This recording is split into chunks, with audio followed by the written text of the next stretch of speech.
we ask that all citizens' comment cards be submitted in advance, as we will not accept additional comments once citizens' comments period has begun.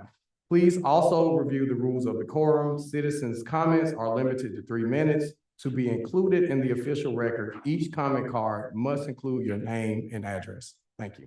All right, we will now go to our 30 seconds moment of silence.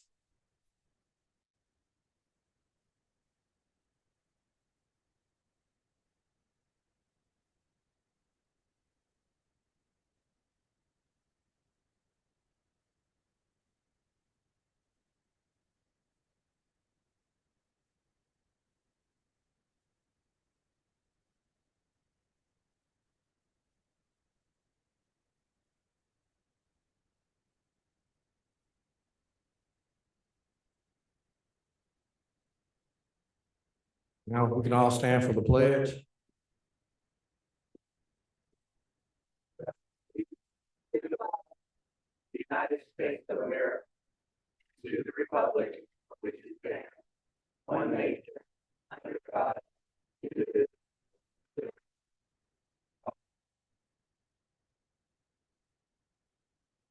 We will now start citizens' comments. Good evening, Mayor and Council. The first comment is for Cheryl Dudley, followed by James Crismo.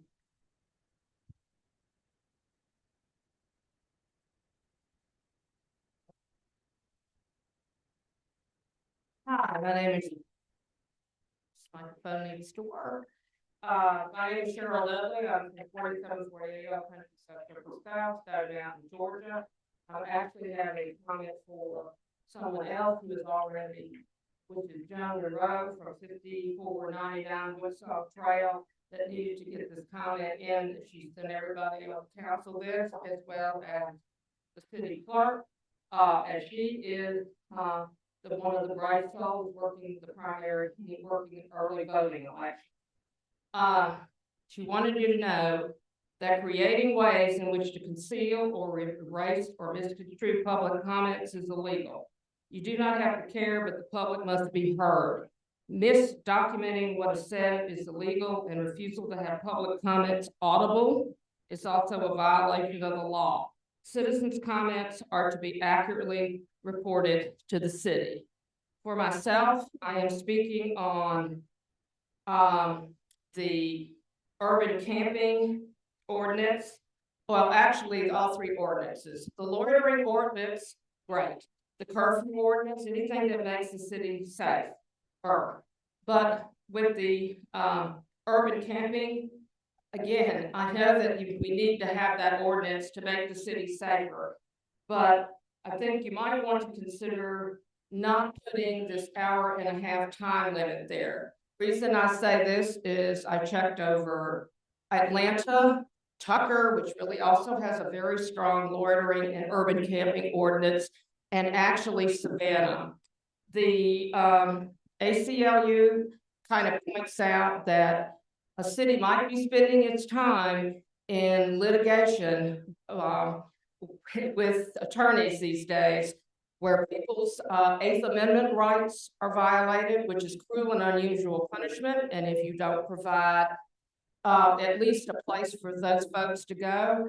But this law, again, is open to interpretation. I mean, I would hope that, again, the police department would be like good people, you know, obviously not like ICE people, but and use, you know, their own judgment with people on chairs and lying down in the park and that sort of thing. But I think the hour and a half really, it would be better for you to have to go, because when I Googled something, it must have come up all over the place, Stone Mountain. You want folks to come here. I want folks to come here for tourism. And people may not likely want to come to a place where they don't feel very as comfortable as they should. And I do know you need to have to deal with the new state law that goes into effect. Speaking of tourism, again, hopefully you continue to have more, and thank you very much. And everybody get out and vote, please, while we still have the ability to do that. Thank you.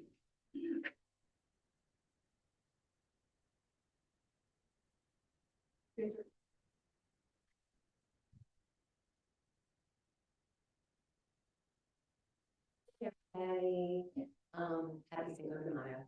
I have a few things to talk about today. One, I sent, an email or text to Jelani, to the mayor.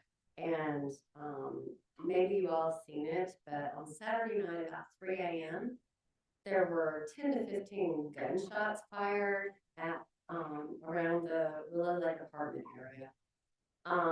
And shortly after that, there was a street takeover of Memorial and JDR, which is also Goldsmith, so it's all right together. That's a place that they like to do it because they can escape down 78, which they did, apparently when the police finally showed up.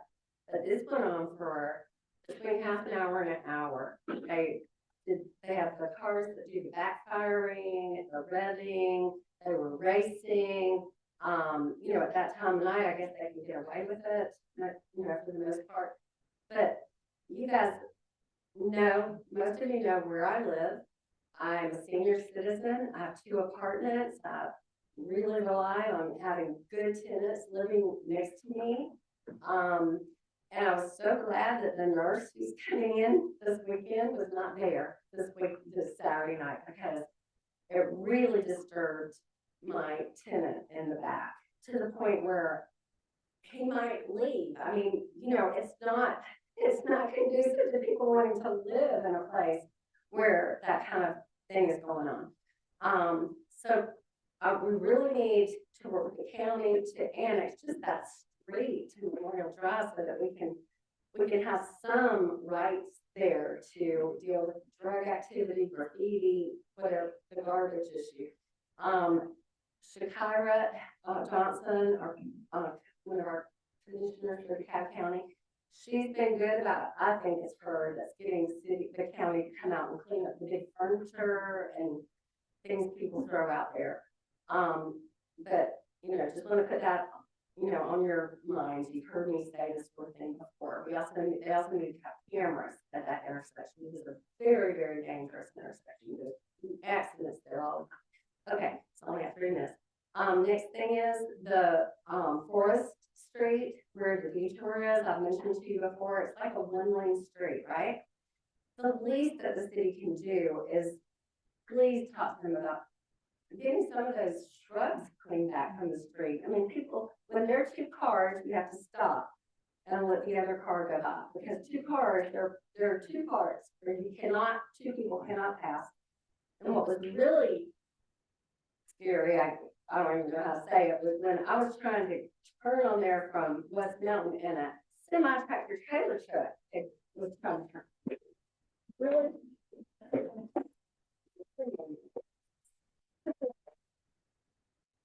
Sending y'all an email. Okay. Next comment is Carolyn Sanderson.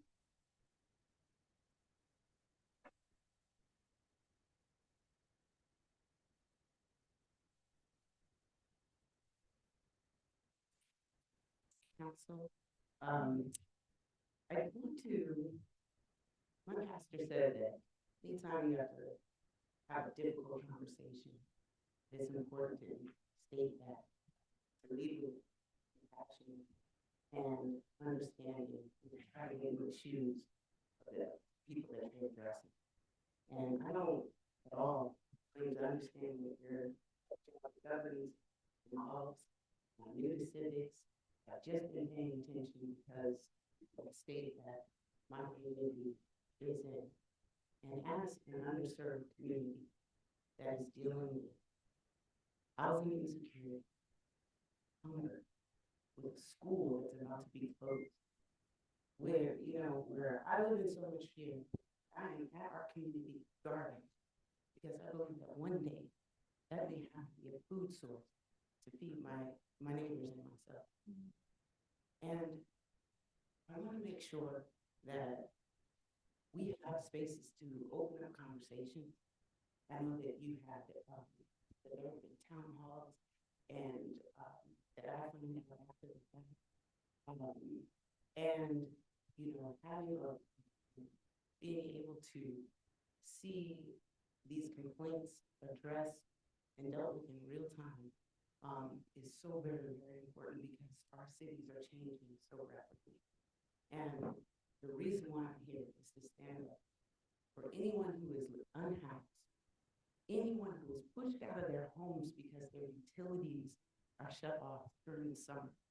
They are going to have to retreat to our parks, to be in shaded areas. They cannot be stuck in their homes with no places to go. You know, we have schools that are closing because kids are afraid to go to school because ICE may show up in our community. And we've asked for ordinances from our leaders to make sure that people feel safe to travel and to move. You know, transportation with gas being as high as it is. I go to work and come back, $20 just for transportation alone. And if people are living in food deserts, medical deserts, and do not have access to transportation, please consider the spending that you do when you invest in Confederacy tourism, when you invest in Mardi Gras parties, when this feels frivolous. And the fact that this, now we come to a point where you will decide to put millions of dollars into roads when we have people who do not have food to eat. We're looking at the perfect storm this summer. When it gets hot, when the 6,000 people, over 6,000 people who live in Stone Mountain are met with the challenges of what they do with their children, how they get around. We need this board to be proactive and not just taking punitive measures, investing in lights and surveillance so that when these people who are desperate are forced to steal, there will be cameras and equipment in place to catch them. I want to separate this gap between us so that Ma'am, that's time. Thank you. I have no other comments at this time. Thank you all. Thank you all for your citizens' comments. We'll move forward with our agenda. Next, we have on our agenda, review of the journal, consideration of an action on the request to approve the April 7th, 2026 meeting minutes requested by City Clerk Shabala Ames. Mayor, Council, before you, you have the updated version of the April 7th meeting minutes. There was one revision made to one public comment, starting at line 28. I'm requesting your consideration with those amended changes. So I move to approve the April 7th, 2026 revised meeting minutes. There's a motion and a second. Any discussion? We'll start with post one. No discussion? Discussion. Okay, we'll call for the vote, starting with post one. Mark Mariano's post 2, yes. Ryan Smith, post 3, yes. Hey, Nunez, post 4, yes. Post 5, yes. Elaine Vaughn, post 6, yes. Okay, that is a unanimous vote on the meeting minutes from April 7th, 2026. We'll move forward to the next item on the agenda, consideration of an action on the request to approve the April 21st, 2026 meeting minutes requested by City Clerk Shabala Ames. 21st meeting minutes with one proposed change beginning at line 27 regarding citizen comment number 2, requesting consideration with that amended change.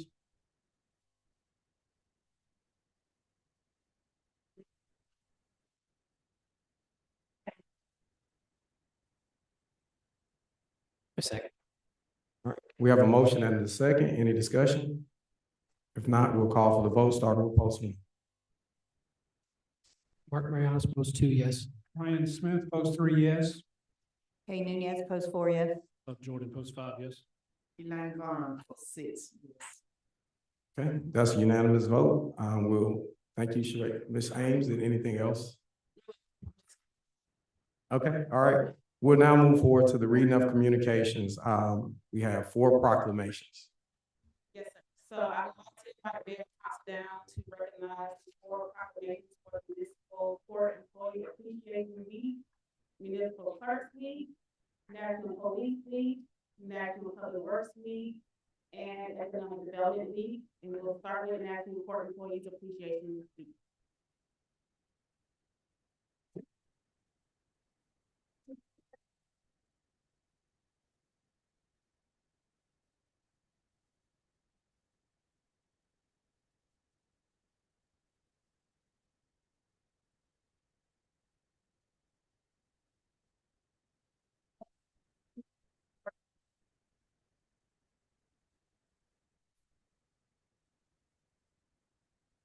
This is the proclamation for Court Appreciation Week. Thank you.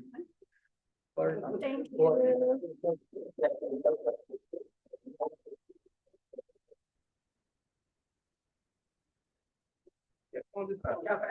your award.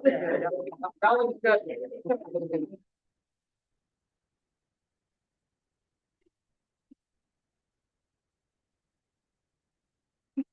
All right. Thank you so much.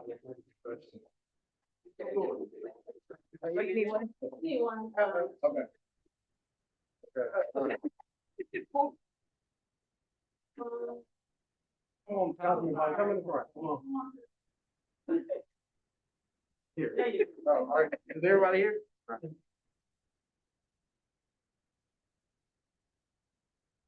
Thank you. All right. Here's the certificate. Wait. You can just hand it on. Okay, this. Yeah. All right, thank you so much. Appreciate it.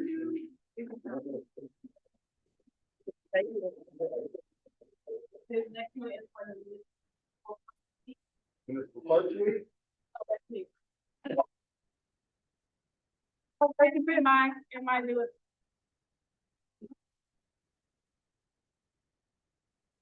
So since you are one taking picture, you gotta take a film.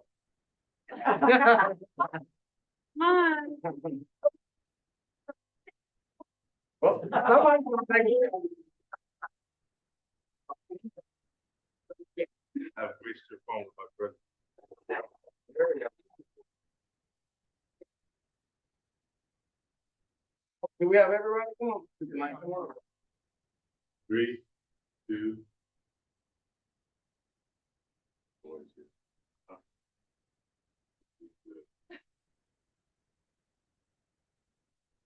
Sorry. Everybody in the business? All right.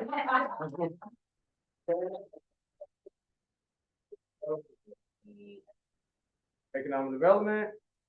All right. All right.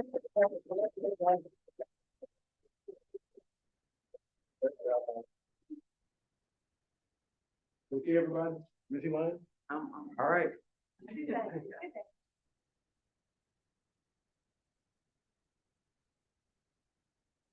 Thank you. All right. All right, thank you.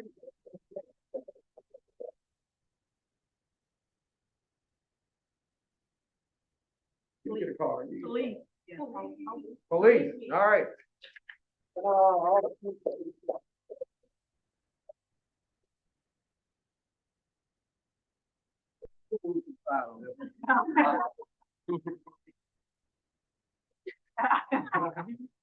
Yeah, all right.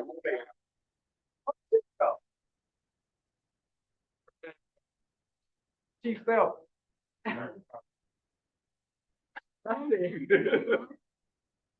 So you gotta take a film. I'm gonna need teeth. Okay. You see everybody? No, you can't. All right. Only one call per second. All right, there we go. Yeah. There we go. Mr. Lane?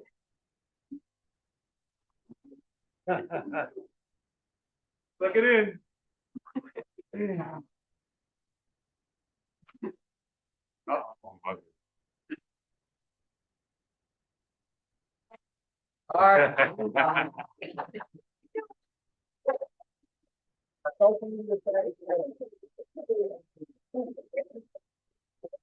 And last but not least, Public Works. Oh, there we go.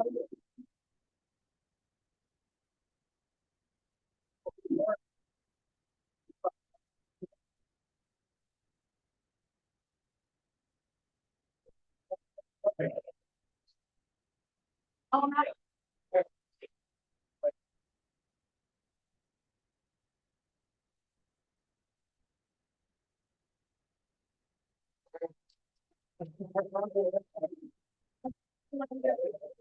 Gotta make sure you're there.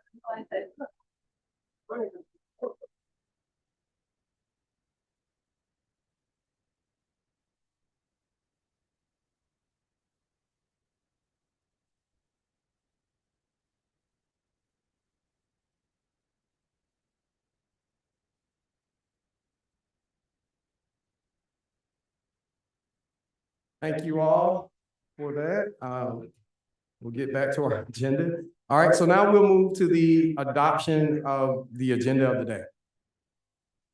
So I move to adopt the agenda of the day, moving item number 2 under new ordinances and resolutions to item 2 under the city manager's report.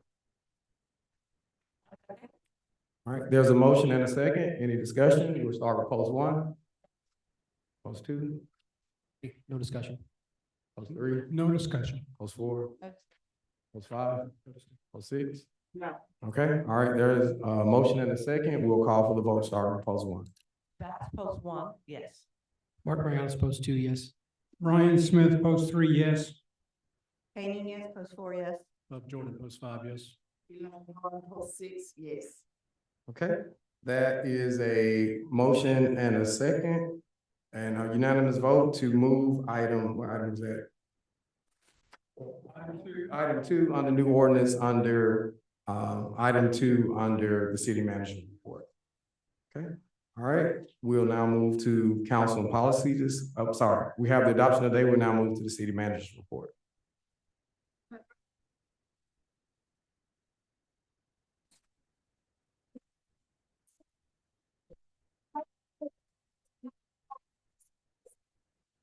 Development Week, May 4 to May 8, where the communities across the nation are recognizing economic development week.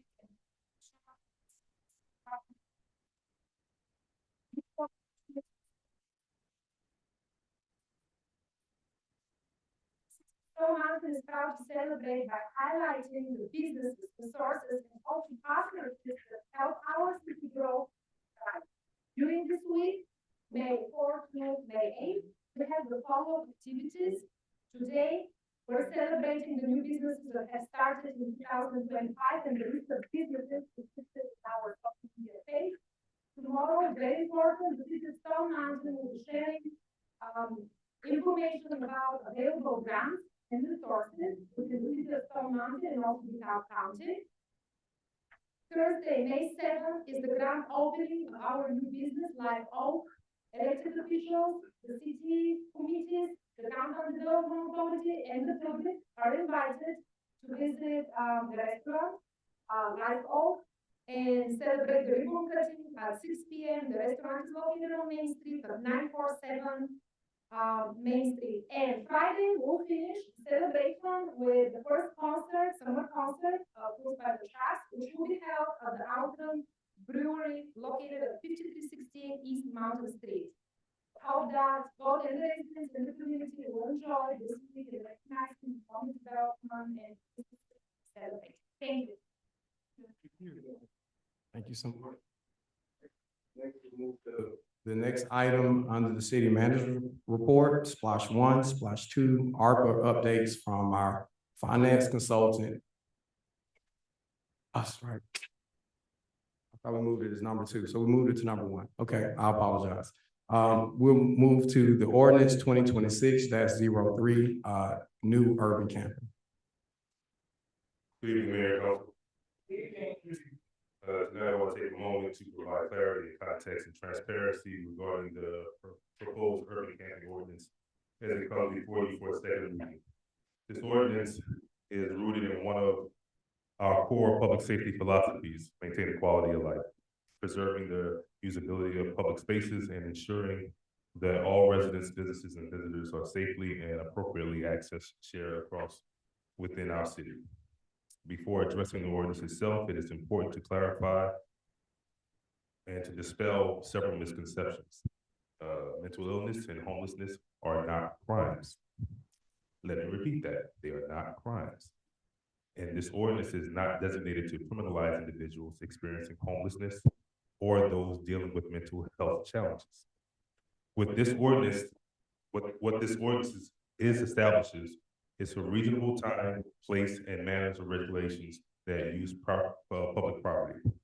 Standards that are necessary for maintaining public order, safety, sanitation, and equitable access. We must separate the condition of a person from the conduct that may impact public spaces. I want to make sure you understand something: ordinances versus officers' response. This is an important distinction between what the ordinance allows and how officers respond in the field. The officers provide legal framework and guidance, but the ordinances provide legal framework and guidances, but our officers operate with discretion, training, and compassion. In practice, our response model prioritizes voluntary compliance, education, and warnings in connection to services. Enforcement is not the first step, it is the last resort. Used only when necessary to address ongoing violations that impact the public safety and community well-being. Commitment to compassion and resources. I gotta make sure you understand this. Our approach is not enforcement driven, it is service driven. We recognize that individuals experiencing homelessness are often also navigating mental health challenges, substance use issues, economic hardships, victimization, including human trafficking. That is why we built partnerships, actively utilizing resources that extend beyond traditional law enforcement itself. So at this time, I would like to introduce one of our key resources we utilize in the field. This organization operates a 24-hour hotline that we use and provides direct support services for individuals experiencing homelessness, as well as victims of human trafficking. Their team assists with crisis intervention, shelter placement, victim advocacy, and case management and recovery services. I would like to invite their representative to provide a brief overview of their services and how they support our community. So without further ado, Mr. Terry Tucker from Frontline, please.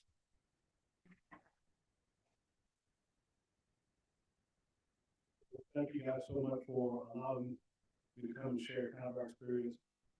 And normally, like with PowerPoints, I'm going to kind of stick to the meat of what it is for you guys. We can advance it to the next. But as we're doing that, we move on to the next one. Frontline is not just a local organization. Frontline is international. I'm actually the international CEO. I just happened to be in town when we asked me. Normally, Mr. Will Butler, who runs Georgia. But we're in many different states, and we're international. We focus on two main areas: rescuing people from trafficking and partner with municipalities to rescue people from homelessness. Those two things actually really kind of go together, because a lot of times people go unhoused, subject to trafficking, and a lot of people that end up trafficking unhoused. So that's why we run those two things together. We actually run the national hotline for the Department of Homeland Security. When there's a trafficking victim, we answer those calls nationally, and then we get them to one of our safe houses that I mentioned. We have to have a safe house here in the county. And this is what we have here. This is the case we have issues we need to work. As it relates to what we're doing here, we've actually partnered with DeKalb County, and we have a pretty kind of a robust process when it comes to working with people that are unhoused, because it's not enough just to rescue someone. You have to really take them through a whole process. So we'll go to the next slide that has what we do on. You advance that for me to the. There you go. So this is kind of what we do. We start with outreach and prevention. We do rescue, relocation, emergency housing, warm and cooling center, and permanent housing transition services. So that really gives you the whole scope of how when we work with officers, it's not just about enforcement. It's giving them an opportunity to kind of get back to that place where they potentially can be self-sufficient. As he mentioned, though, there are significant challenges with individuals that have been unhoused. The longer they have been unhoused, the harder it is to get them back to a place where they can be self-sufficient. So, you know, when you hear a lot of times people talk about things like first, then let's get people into apartments. You know, I'll go on the record to say I am vehemently against taking unhoused people and putting them directly into apartments and expecting them to behave like other people that have not experienced trauma. You really open up a whole situation where they could be more traumatized again in the process of approach. So what we do with officers, when we go out, we actually start going out and talking to people before reinforcement even happens. We do events in various cities so they get to know us, they get to know officers, they start build that trust, once we go out and do reach programs where we bring through them, we also bring in vacancies and say, hey, there's a place you can actually go. And once they see us a couple of times, they're more likely to come in, so that indicates the enforcement action because we've headed up. But what also happens is sometimes some other crisis situation, they can call us 24/7. We have one specifically law enforcement. They can call the dispatch and they will get that person in the best place. Sometimes that best place is with us. Sometimes that best place is with Fairfield. Sometimes it's with Grady, and sometimes it's with the substance use. But we help them navigate that so they don't have to take that person to jail. And that's what the rescue and relocation is. That we get them out of that situation and get them into a place where we can actually start doing assessment. Say, okay, well, what's next for this person? And that's what the emergency temporary housing is. We actually have a contract with the CAB. We operate the CAB community shelter. And we have 400 beds for women, women and children, and single ladies. Unfortunately, I tell you that the demand is wrong. We actually just went through a new renovation and increase with our families that are unhoused. We started out 54 bed families. We had to cover within 2 months because we were having families that are unhoused from the eviction. So having that emergency place that we can actually let them stabilize for a second, again, it takes it almost off to the city and the jail. They have a place where we can work through this. That's that. And warming and cooling centers, we operate that for the entire DeKalb County, not just our space, but every space in DeKalb. We operate with one center because we see people coming in that have those same issues, and we try to get them into the shelter versus sitting them back out the street. And then lastly, what we do while they're there, whether it's 90 days, sometimes it takes a year. We've had people that are veterans that have been with us for a year that couldn't get dialysis treatment because they were unhoused. And they had our address, they were able to get dialysis treatment, get it through the process, and then got housing at the end. Only because they had a stable emergency housing, they could actually go on to the next step. So we don't have a hard cutoff at 90 days. We look at each case individually and try to make sure that they're ready for that next step. So we call this whole thing the pathway to freedom. And it's the freedom to not just be free from the trauma, but free from being housed, free from people wanting to arrest them because they're making the best choice. Sometimes, unfortunately, it does come down to that because the trauma is so deep that they need to have some regulation. But we see that with us, less than 5% of the cases when we get involved, that it ends up going to being arrested versus giving them the treatment that they need and keeping them away. So that's really what we do, and we partner with all the cities. We do events with Oroville, Chamblee. We just did one with Brookhaven where we went and cleaned out an encampment to make sure that people are safe, and then we returned that encampment to a position. Dunwoody and obviously the DeKalb County people are able to drop the law enforcement. The only people that can drop people off the shelter 24 hours a day. So you guys can take advantage of that as well. And that's part of the partnership. Service. Open to any questions that anybody may have, or if that's all you need from me. Very good. Thank you guys so much. Thank you so much for coming. Thank you. Thank you. Thank you.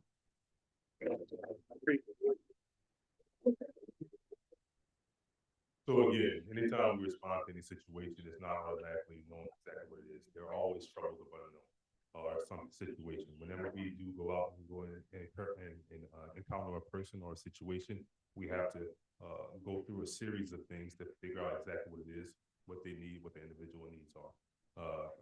Early sometime last year, middle of the year last year, we got the information that we needed from Frontline to carry those small cars around with that hotline and to be able to give information out. But at the beginning of this year, I was able to be a part of the executive team for the DeKalb County Chiefs Association to have them come out and actually present to the DeKalb County Chiefs Association, especially when it comes down to not only just homelessness, but as well as human trafficking. So I just want to make sure that a lot of stuff that has been said is dispelled to make sure we understand there's a difference between an ordinance and the difference between a response for officers and how officers will handle it, how we always handle it, how we've been moving forward. So thank you, Terry, for coming through and making sure that you continue our collaboration and partnership. I appreciate it. Returning to the policy transition, thank you for that overview and critical work organization. organization does it support some of our most valued populations. Second reading, summary updates. I will now briefly outline the refinements made for the ordinance. Since the first reading, the updates were intentional and reflect feedback, legal alignment, and clarity in enforcement. We have the threshold of camping has been adjusted from 60 minutes to 90 consecutive minutes, providing a more reasonable and defensible standard. Additionally, the definitions have been clarified to ensure that normal lawful recreational activities such as picnics or family gatherings in public parks are explicitly excluded. Explicitly excluded. In section 17-106, you have prohibited conduct. Language has been refined from inconsistent with its intended use to inconsistent with the ordinary use of public property. This change provides a greater clarity and particular applicability in real world enforcement scenarios. Section 17-107, exemptions. You have an important clarification that has been added. Individuals seated on benches or designed seating areas are permitted, and provided that they are not lying down or sleeping. This ensures we are not restricting normal everyday use of public seating. In closing, this ordinance is about balance. It balances compassion and accountability, access with order, and individuals' needs with community exceptions. It ensures that we have tools necessary to maintain safe, clean, and accessible public spaces while continuing to lead with empathy, professionalism, and service. At this time, Mayor, I respectfully present the urban camping ordinance for a second reading and consideration. So I move to approve ordinance 2026-03, new urban camping.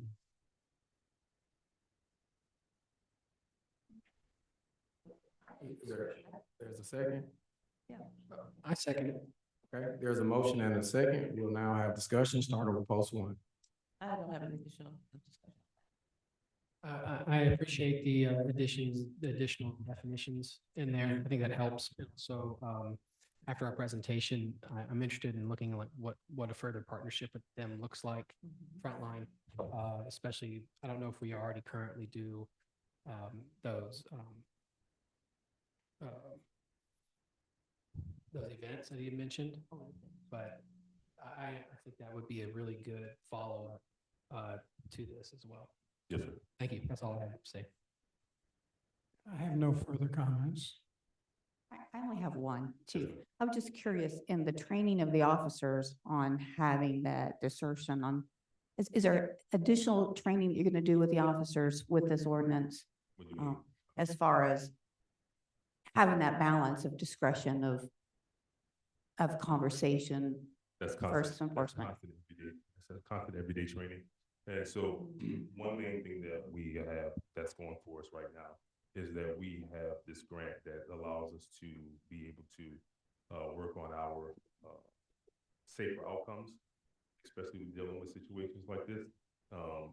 It gives everybody a chance to get training on CIT, which is critical incident training. That's when you're dealing with somebody who's having a mental situation, and just being able to communicate with somebody that's going through a situation like this. And so this is just regular training that we go through on a regular basis. And then we have governance initiatives that we go through to whereas we have to learn about demented persons and capacities and how we deal with it. So it's yearly we have to do these different training. So it's nothing new. It's something that they deal with on an everyday basis, and it's something that they're highly trained.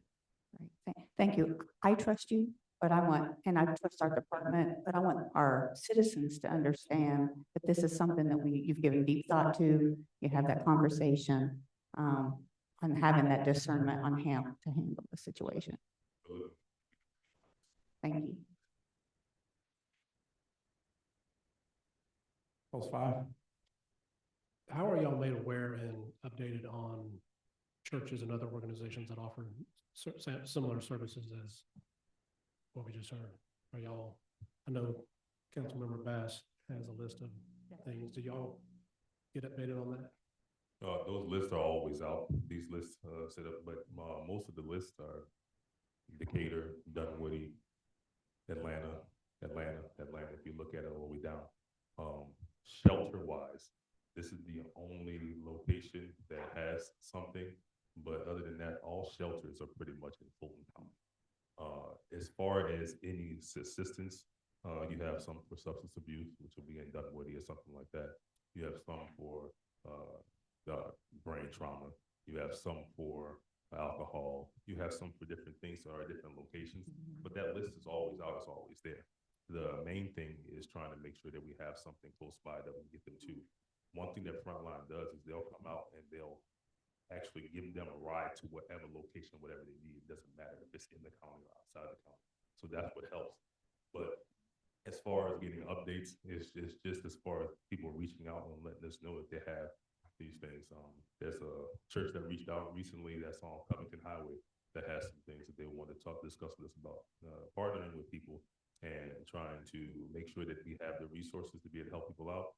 That's easy, but making sure that people communicate, it's not, we don't go out looking for, we just try to assist as much as possible.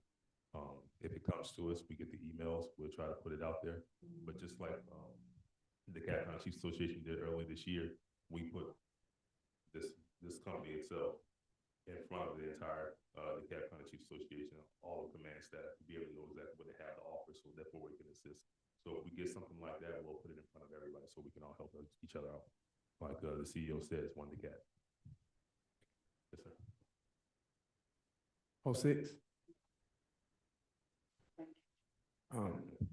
Yeah. Thank you. Well, I just want to thank Mr. Tucker for being able to make it out on such a short notice to tell us more about the program, to make sure our council is aware. I want to thank our chief for thoughtfully thinking through this ordinance to make sure it's not punitive, but it's a way to help. So also want to share light that right now the county does have a relationship or a agreement with Frontline. So by their agreement with Frontline, it protects all the municipalities in the city. So this service is through that agreement provided to the city of Stone Mountain. So again, just want to make sure our council is aware that we have that service available to us. So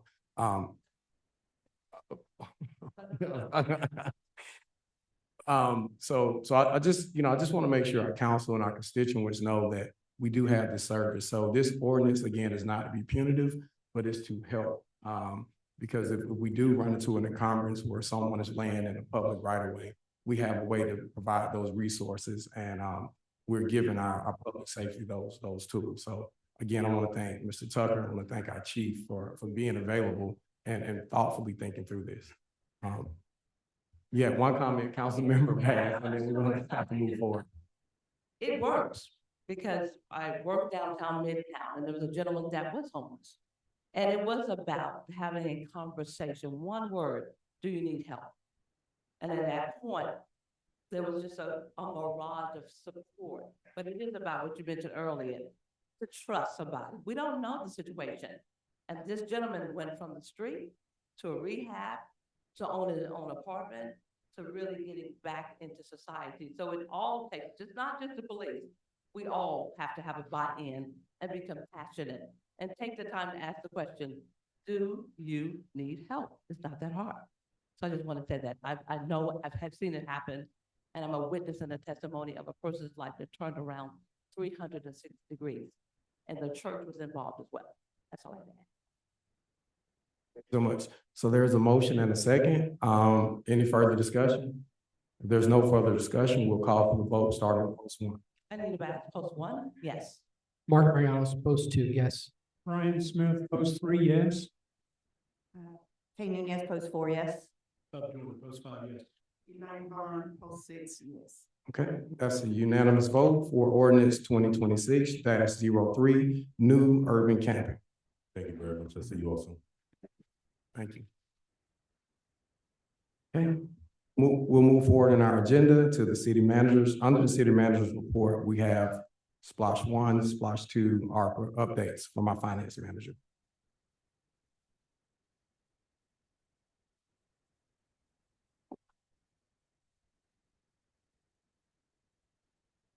Good evening, Mayor and Council. I'd like to begin by thankfully, respectfully saying thank you for allowing this capacity of Finance Director here at Stone Mountain, along with our team of Mr. Matt Ford, Ms. Patricia Smith, and Mr. Stephen Meyer. Small but mighty team. So we'll just jump right into it. This evening, I will walk you through a clear and reconciled view of the city's major capital funding sources and what funding is currently available. This overview reflects a detailed view of 2025 activity, reconciliation across funds, and correction of prior misclassifications to present the most accurate picture of available funding. At a high level, Finance completed a full review of 2025 activity. We reconciled expenditures across funds and corrected prior misclassifications. So what you are seeing tonight reflects the most accurate picture of available funding. Let's look at this available funding snapshot. We'll begin with SPLOST 1. This is a high-level view of where each fund stands as of March 31st, 2026. I will briefly walk through each one, but again, this is a snapshot of available funding. SPLOST 1 available funding is at approximately $512,932. The category that funding is available for use in is roads, bridges, sidewalks, and paths. The available funding in SPLOST 2 is approximately $1,059,871, and that available funding goes across three categories. Approximately $47,641 is in roads, bridges, sidewalks, and paths. $896,038 is in stormwater, and recreational facilities is at $116,191. The available funding at this point for ARPA is zero. That has been completely expended. And the available funding for the small city IGA is at the $2 million. Let's begin by looking at SPLOST 1. As we discussed, the available funding is approximately $512,932. SPLOST 1 was approved by the voters in 2016, with the collections beginning in 2017. Finance utilized the beginning balance based on FY 2024 audited financial statements. The beginning balance was $1,788,275, with 2025 expenditures coming in at a total of $1,275,343. This results in the difference of $512,932, which is the available funding. This available funding is in the category of roads, bridges, sidewalks, and paths. SPLOST 2 or SPLOST 23 was approved by the voters in 2023, and those collections began May 2024. This snapshot captures deposits and expenditures through March 2026. This is an active program in which revenues are distributed monthly to the city. Unlike SPLOST 1, this number will continue to change as revenues are collected and projects move forward. Available funding is at approximately $1,059,871. And again, that is separated into the three categories: roads and bridges, stormwater, and recreation. Our next slide is on ARPA. Funding in ARPA, as we discussed briefly, has been fully expended on eligible projects. Finance is finalizing the reconciliation, including journal entries and cap realignments to ensure all expenditures are aligned with the appropriate funding sources. These balances are unaudited and will be confirmed as part of the audit. Finance is also pleased to announce that the P&E, which is the Projects and Expenditures Report, was successfully submitted to the U.S. Department of Treasury by the 4/30/2026. And that was for the period of April 2025 through March 2026. The next slide we'll talk about is the Small City IGA. Currently, the Small City IGA has $2 million in it, which was the contribution from DeKalb County for the Small City IGA. This amount was deposited into the general fund on January 2nd, 2025 by DeKalb County. Stone Mountain did transfer these funds into the SPOS 2 account. Finance will work with the city manager in conjunction with council to open a separate bank account and go ahead and set up the fund correctly in our financial system. I do want to read a small excerpt on the Small City IGA since the complete funding is there, and this is from the contract.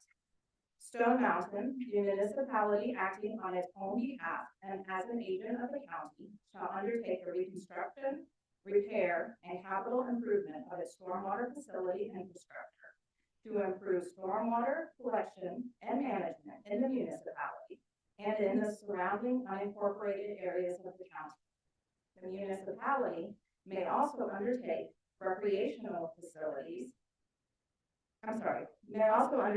reconstruction, repair, and capital improvement projects at its green space, parks, and other recreational facilities, which are available for use and are used by residents of both the municipality and the county, and which improvements will contribute to tourism and economic development within the municipality and in the surrounding unincorporated areas. What does this mean for the projects? Again, a little bit of repetition in this, but in SPLOST 1, the available funding is a little over $512,000. SPLOST 2, as of 3/31/2026, $1,059,871 in those three categories.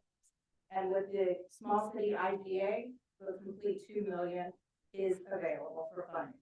These balances give us a starting point for project funding, but each funding source has restrictions that must be followed. So alignment between projects and funding sources is critical moving forward.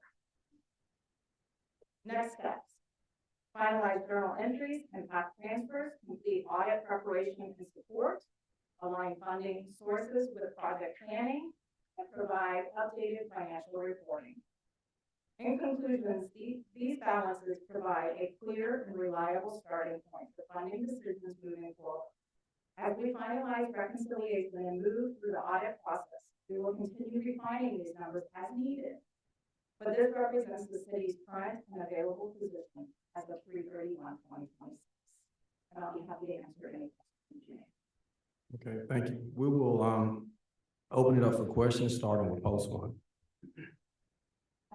You had the audit. Where do we stand on the audit? I know that we were waiting for some finalization, and before we start, did you mention that? You did. Sure. Okay. So I did mention that we started with the FY 2024 financial statements. The FY 2024 is the last audit that was completed. What's the deadline for 2025? Okay, so we feel like we're gonna make that. Okay. Thank you. Thank you for the update. I only have one question. With SPLOST 1, I mean, I know how it works, but I know that in the past, we've kind of gone and said, you know, oh, we spent it all, but we haven't, you know, and it's gonna, and I see the 512,000. I just want to confirm, are you able to tell those are already committed funds, right? Because So the 512,000 is not encumbered. and we're not, we have, because one of the things when I first got in, they said, you don't use it, you lose it, right? So. Elections have ended. However, you can continue to utilize the funding, as long as you're reporting and it's going to. Okay, great. That's all I had. That's all I wanted to know. Thank you. So we had a small problem with the parking lot and the fence. And the fence was put into the project, and then I guess it was you or someone in your group decided it shouldn't have been a SPLOST. Unfortunately, the fence does not qualify under the current categories within SPLOST 2 or within SPLOST 1 as it's just roads and bridges within SPLOST 1. It doesn't qualify for the recreation within SPLOST 2. However, we have discussed the option of possibly using those for storm. So what can we do as a city to be better to not let that happen again? I mean, is there, from learning from that one mistake, can we set up a system so that we don't? I think communication is very important. I think that with our staff within has been very communicative. We've talked about the problems that we've seen and how we fix them so that moving forward, we don't make the same mistakes. Thank you. Post four. One of the things we talked about in the retreat was improving the antiquated processes that we were doing in-house. Are we correcting that? So I'm sorry, I was not at the retreat, so I'm not sure what antiquated process. I think that they were looking to have something better in computer programming. Software, yes, that's software. definitely something that we've talked about since I've been here as well. It is an antiquated software system. We do the best with what we have. But there's a lot of manual entries and reporting that has to be done. So based on your experiences, this is something that we really need to take a look at as council of improving. Operating. And that would possibly help with these mistakes that Councilman Smith brought up. Make sure everything is put in correctly, to make sure we can build the line items as they need to be built. Some of the just very basic controls are not available in the antiquated system. Thank you. Thank you. Post five. Mentioning the audit, one of the statements in the audit was the expenditures of ARPA exceeded appropriations. Has that been rectified? Yes, sir. We've worked with Economics, who works with Stone Mountain, and we've also, and I want to say thank you to Mr. Rourke here, who's done a lot of work with the ARPA. There's a lot of moving parts, and just, it takes a couple steps by detail on each and every one of these transactions. So what we did was we determined what belonged there versus what didn't, and then made the appropriate entries to correct it. Any That should assist in the 2025 audit, I assume. absolutely, yes. The SPOS 2 began in May of 2024. Collections started coming in May of What happened the first, is it a yearly thing, or did everybody's collections countywide start in May? Okay. So collections started May of 2024. Collections for SPOS 1 ran through April of 2024, so there was no lapse during that period. Right now, the breakdown of SPOS is 38% roads, bridges, 38% stormwater, 23% recreational. Is those numbers come from where? That was on the referendum. So that is a number that is So set for us? gave an estimate of what the collections would be for the city of Stone Mountain. And they didn't give us the percentage, but they gave us the overall number, but we were able to break down the percentages to allocate to the categories that are appropriate for SPOS 2. That breakdown is mandated by the county, or is what we decided to mandate ourselves? That is based on the referendum that the voters voted. Okay. I guess the last question is we have probably anticipated another 900,000 in SPOS 2 to collect this year, ballpark.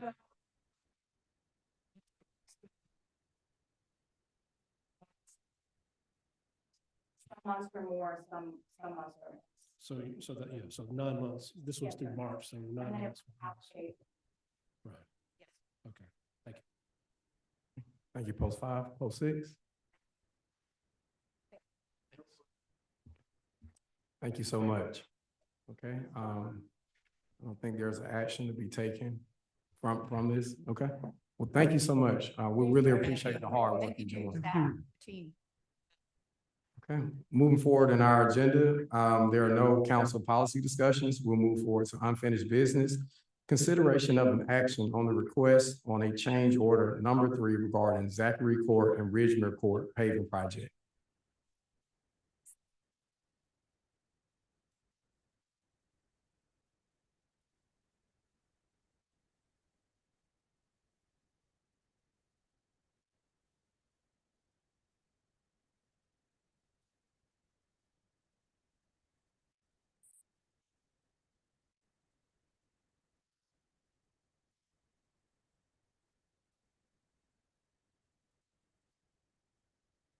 requested $39,000, $277.30 to finish the project.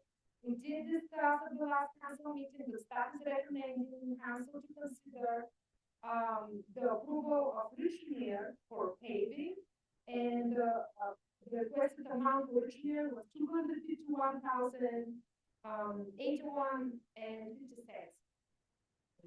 Tonight, I'm requesting council's approval for the contractor and paving to continue with paving Richmere.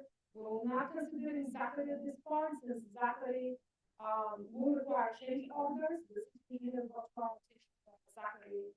Zachary's base is concrete base. We already have the heads up that in addition to the listed $215,000, $189, there will be change orders to this. So staff is recommending just council to consider the Richmere as the paving project, and then after the Richmere has been paid, if there are any available funding, we're gonna have a further discussion, if we would like to consider Zachary, or just close the project when. So we don't need a change order at this time.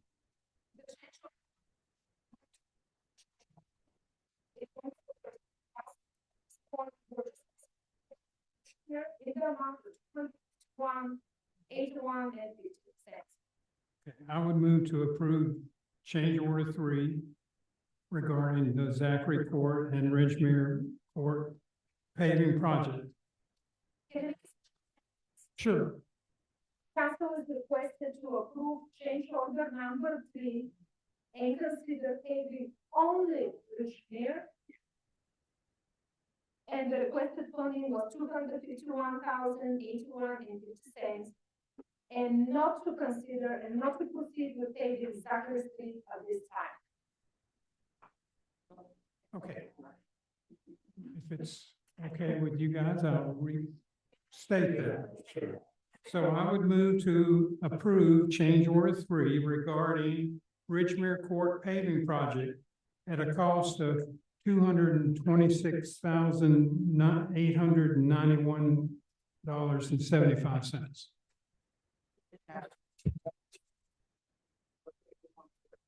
$251. Let's back up. 251,081.50. A second. Okay, there's a motion and a second. Any discussion, starting with post 1?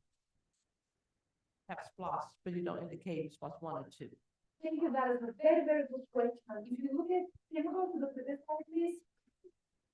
The bottom of the template, we're indicating that funding is available, which is plus 1, where the current available funding is $512,932.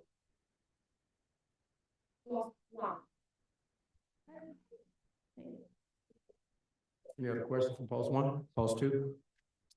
No questions. No questions from post 3. None from post 4. Post 5, no question. No question. Okay, there was a motion and a second. We'll call for the vote, starting with post 1. Anita Mack, post 1, yes. Mark Mariano's post 2, yes. Ryan Smith, post 3, yes. Kay Nunez, post 4, yes. Bob Jordan, post 5, yes. Elaine Pond, post 6, yes. Okay, that's a unanimous vote for the consideration of an action on request of change order number 3 to approve Ridgemere, where is it, court at $251,081.50. Thank you. All right, we'll move forward in our agenda. The next item is consideration of an action on the request to approve change order number 2 for City Hall parking lot project, closeout parking lot project, and approval of fence component removal and material reimbursement.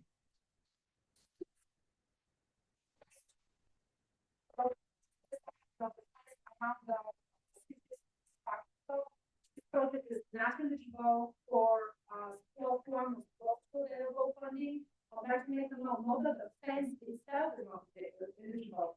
The project is not eligible for skilled funding. With that being said, staff recommendation is council to consider to approve removal of the fence component from the parking lot project with change order. Also to authorize project close out of the parking lot improvement, and also to approve reimbursement to R&D developer, the contractor, in the amount of $19,000 for the fence materials already being purchased. materials that the city will purchase from the contractor, these fence materials will be used either as the form of forestry, which we currently are missing a fence, partially or missing a fence, and we need to start one, or another form, which we currently have in mind, and we're currently working on, constantly starting the fence there. If the fence materials are installed within the pond, around the pond, this project will be eligible for both to reimbursement. Will, is there a motion? Yeah, I would move to approve the change order 2 for the city hall parking lot project. Closeout of parking lot project and approval of fence components removal and material reimbursed at a cost of $19,000. I second it. All right, there's a motion and a second. We'll start with discussion with post one. Yep. The spot's too money, so that's even better. Same, I'm glad we can still use it. Thank you.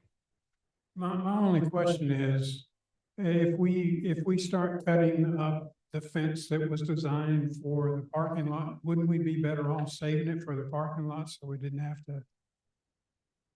I mean, I understand what you're saying about using it to go around a pond and all of that, but once you start with.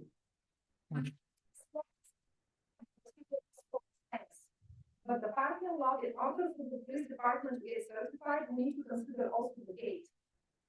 And it should be the same contractor, and the gate currently is, the cost for the gate is between 22,000, 55,000. But this project will not be eligible for cost. The funds will come out from the general fund, and at this point, we're not considering closing out the police parking lot. We're Okay. looking for grant opportunities, but not at this point. All right, thank you for the explanation. Question is, what type of fencing is it? It doesn't say anything. Is this chain link? Is this black metal post? What type of fencing is it?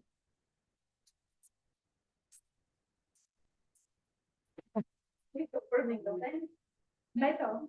Yes, sir. Would you please provide? It is a metal.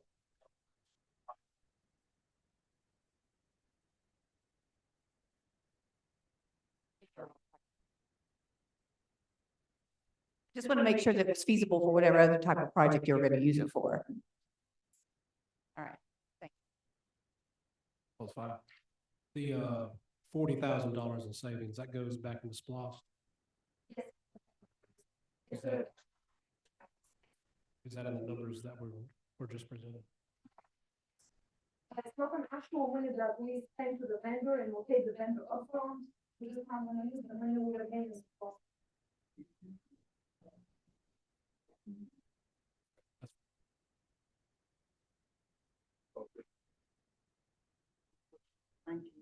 Thank you, appreciate you. All right, thank you so much. So we have did we make a motion? We had a motion and a second. We'll go ahead and call for the vote, starting with post one. Bath, post one, yes. Mark Mariano's post 2, yes. Brian Smith, post 3, yes. Kane, yes, post 4, yes. Post 5, yes. Post 6, yes. Okay, that's unanimous vote on the consideration of an action on the request to approve change order number 2 for City Hall parking lot project, close out of parking lot project, and approval of fence component removal and material reimbursement. Thank you so much. Okay, moving forward in our agenda to new business, we have discussion item, review of presentations from the top 3 finalists, development advisory services for the Lawn on Main project.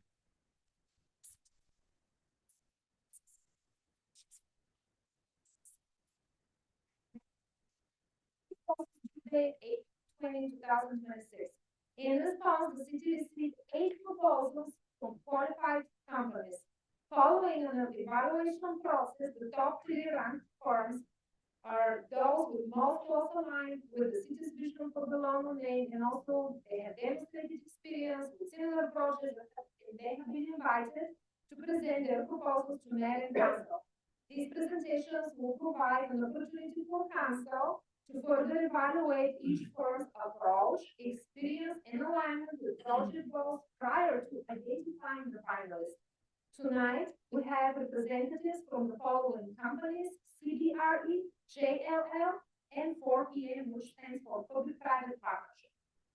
The city attorney will go over the rules or the format presentation tonight and, question. Good evening, Mayor and Council. In order to get through this in the most equitable manner, this is what we have decided to do. I will pull the name for presentation order. That way is Orlando. Then we will have presentations in that order. There will be no interruptions and no questions during the presentation. If you have a question, if you have a comment, write it down.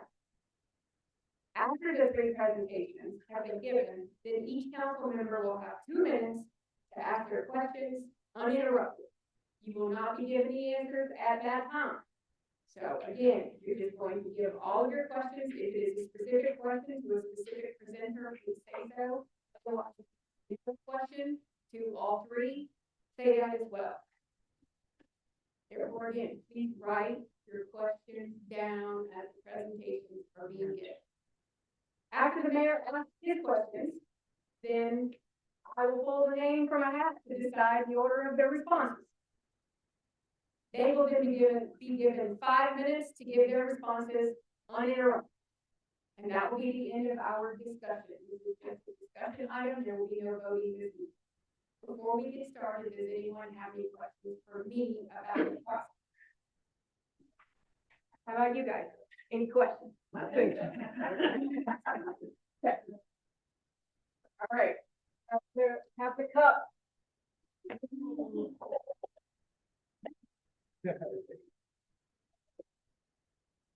One will be CRT. 2 will be for PM. Thank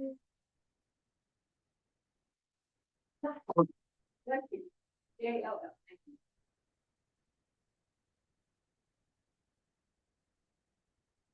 This will start with presentations, CBRA.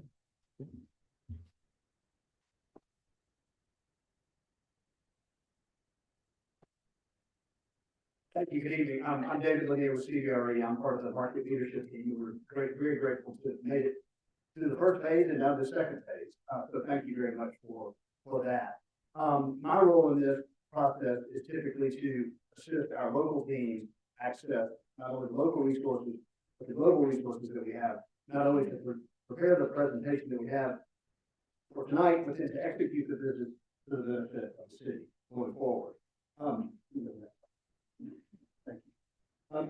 There's a lot of information on this slide that you won't be able to read.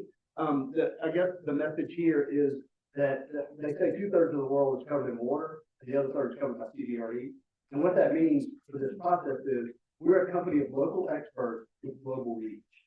And in order to, a great example of that is for the Gwinnett Place Mall project redevelopment that the county hired us to do a similar process to solicit developers to create a solution for them. We sent out the RFP. We had over 9,800 open that RFP from 15 countries, and we had 186 registrations for the information.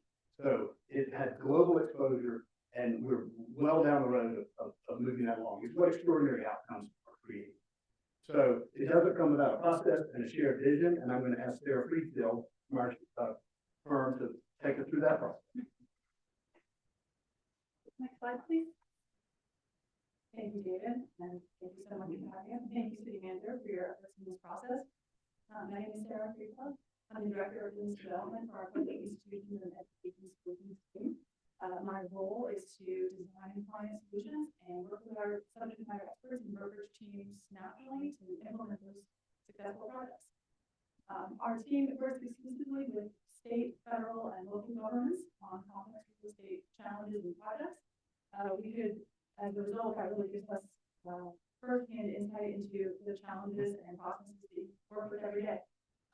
Transparency, public procurement, public presentation, and always loyalty and fiduciary duty to you. And we could talk about our projects all night. You've given us 15 minutes, so we'll try to go quickly. We've chosen 4 on the top row here for really what they have in common. From Gwinnett Place Mall in Duluth all the way through South Florida and into South Carolina. Carolina. On these projects, we worked directly with, on behalf of the local government planner to support municipal development projects. These projects are all mixed use. They have a hotel component to them, as well as recreational elements, public space, green space, public gathering, and mixed uses, including retail and food and beverage. These projects are also uniquely different from each other. We scale our projects appropriately to each community and the market realities, as well as your goals, community desires, surrounding uses, and really what's appropriate for your community here in Stone Mountain. So, for example, for the city of Hollywood, we represented the city in a redevelopment of approximately 5 acres, part of a municipally owned golf course, not dissimilar from the one on the other side of the mountain. We represented the city to secure development proposals and ended up with 175 key hotel, recreational amenities for the community, as well as retail, food, beverage, and some gathering spaces. The project there is particularly unique because we were able to structure a deal wherein the city and the developer share proceeds from the golf revenue 50-50, and as a result, the city was able to avoid issuing a $30 million bond for renovations on the court. So we were really pleased with that outcome. It worked out fantastically for the city, and we're very pleased. Moving over into Dorchester County, we represented the county there, downtown Somerville, on the historic block redevelopment right in their downtown district. That project includes 100 key hotel, an event pavilion, park, and a veterans home. And there we will work with the county to structure PLOT, fee in lieu of taxes, arrangement to help incentivize public private participation and investment. I'll turn it over to Luke to talk about some.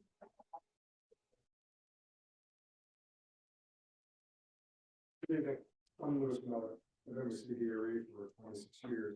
As an advisor to my clients, I help them with hotel acquisitions, development.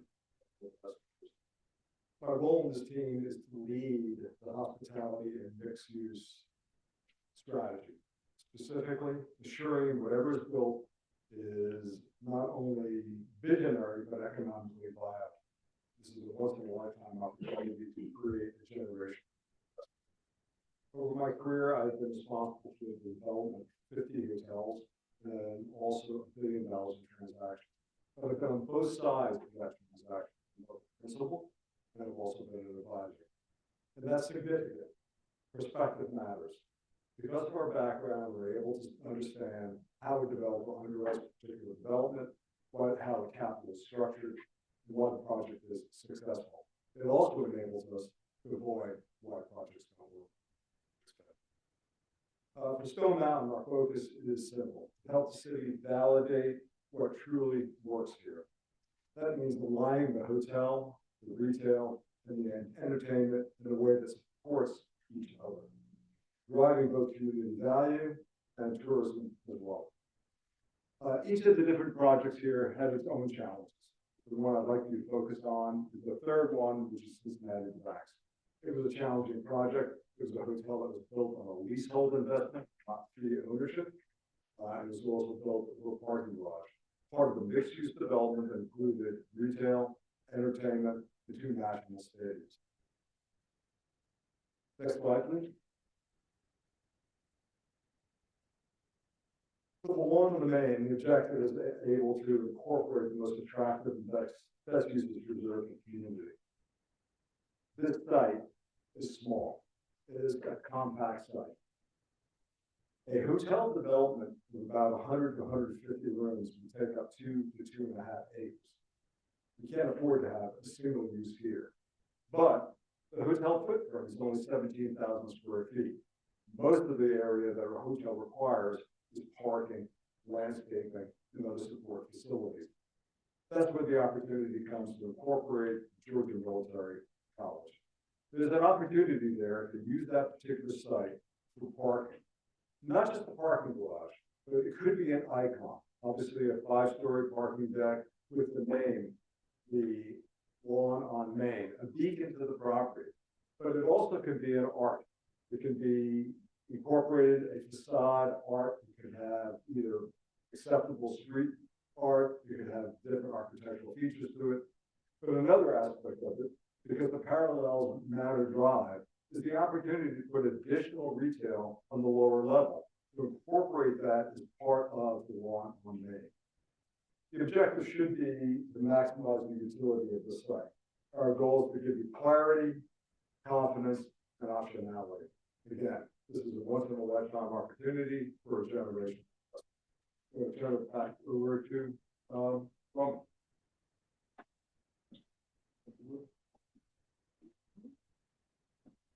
Good evening, Mayor and Council. My name is Roman Decore. I'm the Vice President of CBRE, handling public and school system processes here in the Southeast. Prior to joining CBRE, I served as the Director of Economic Development for Gwinnett County for 10 years. So I bring a deep experience and knowledge and passion what it is like to redevelop a publicly owned property and understand the expectations, especially from your constituents. In addition to that, I'm a product of Stone Mountain. I went to Wheaton High School. I grew up just a couple of miles down on Memorial Drive toward Decatur. I played baseball at Wheaton, and my very first job was at Stone Mountain Park. I spent 4 summers at Stone Mountain Park, taking people up and down the skylift as the skylift conductor, and continue to visit the city. As a matter of fact, I was there this past weekend on what was a very beautiful Sunday. So I know the community, I've seen the community evolve. I grew up in this community. It's particularly important to me to make sure that this project is right and get this project right. So with that said, the slide that you have on there in front of you right now really lays out how we think about this property and this project from a high level. So our goal is to take the city's vision and concept and your goals and turn it into something that the market could actually deliver. We have identified 3 different opportunities for us to look at as we're evaluating this project. One is to protect the long-term public value. First and foremost, we care about protecting Stone Mountain's interest long-term on this property. We're not here to push a specific deal or influence on what goes on there, but we're here to make sure that whatever that happens on that site is aligned with your vision and the community's goals. That requires a transparent process on our part, transparent decision-making on the city's leadership, making sure that we're getting economic development return as well as a long-term value for this property, for your community and your citizens. The second opportunity identified is to promote the opportunity. You have a very unique site right in the heart of Stone Mountain, right next to Stone Mountain Park, which attracts over 1 million people a year. There is an opportunity to turn this into a destination in the future for your community. And our job is to position it so that we can attract the right people for this property. And importantly, we want to keep it flexible. We don't want to lock you into a concept very early on in the process. The third opportunity we identified is to shape the vision. And so before we take the project to market, we pressure test everything. Does this site accommodate the use that's being proposed? Is there a mixed-use development that should happen here? Does this make sense for this project? All of those questions are answered in this step. We're helping you understand trade-offs and not prescribing outcomes in this phase. And at the end of this phase, our main goal is that you have a clear market-backed direction, not just conceptual plans that you're taking to the market. So big picture on phase 3, this is about setting the city up to take something to the market that's both ambitious but achievable as well. If you could transition to slide 5, please. We have about 2.5 minutes. Sure. So on this next slide, you feel how we actually do that. We have a 4-step process, and it starts with due diligence. We start understanding the site and your goals first and foremost. We're building the financial model in this stage. We're testing uses such as the hotel, retail, open space. We're looking very closely at phasing, parking, feasibility of this project. This is where we define what is actually possible on the site and what is not. Step 2 is some market engagement. This is not a broad outreach. This is a targeted process because we're going after developers who have demonstrated that they can do a project like this successfully in the past. So the goal is to generate competitive, high-quality responses while protecting the city's interest. Step 3 is the proposal evaluation. Once the proposals come in, we stand by you and help you evaluate them in a very structured way.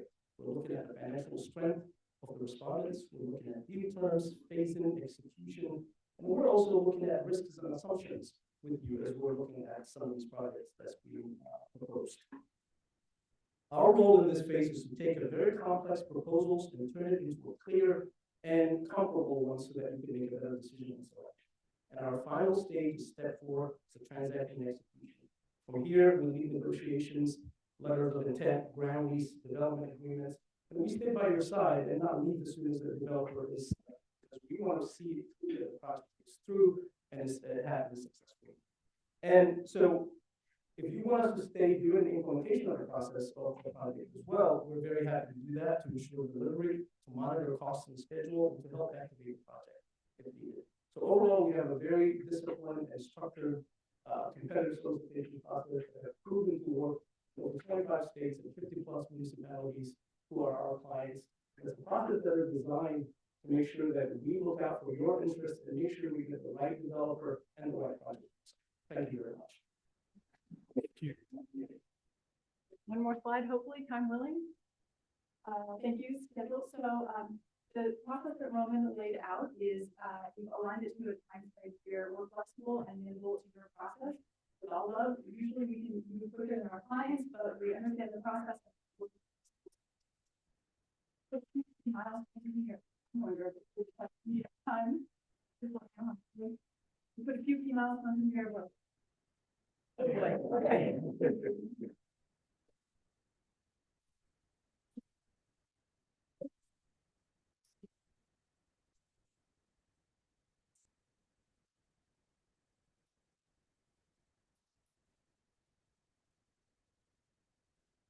We have 4 p.m. next.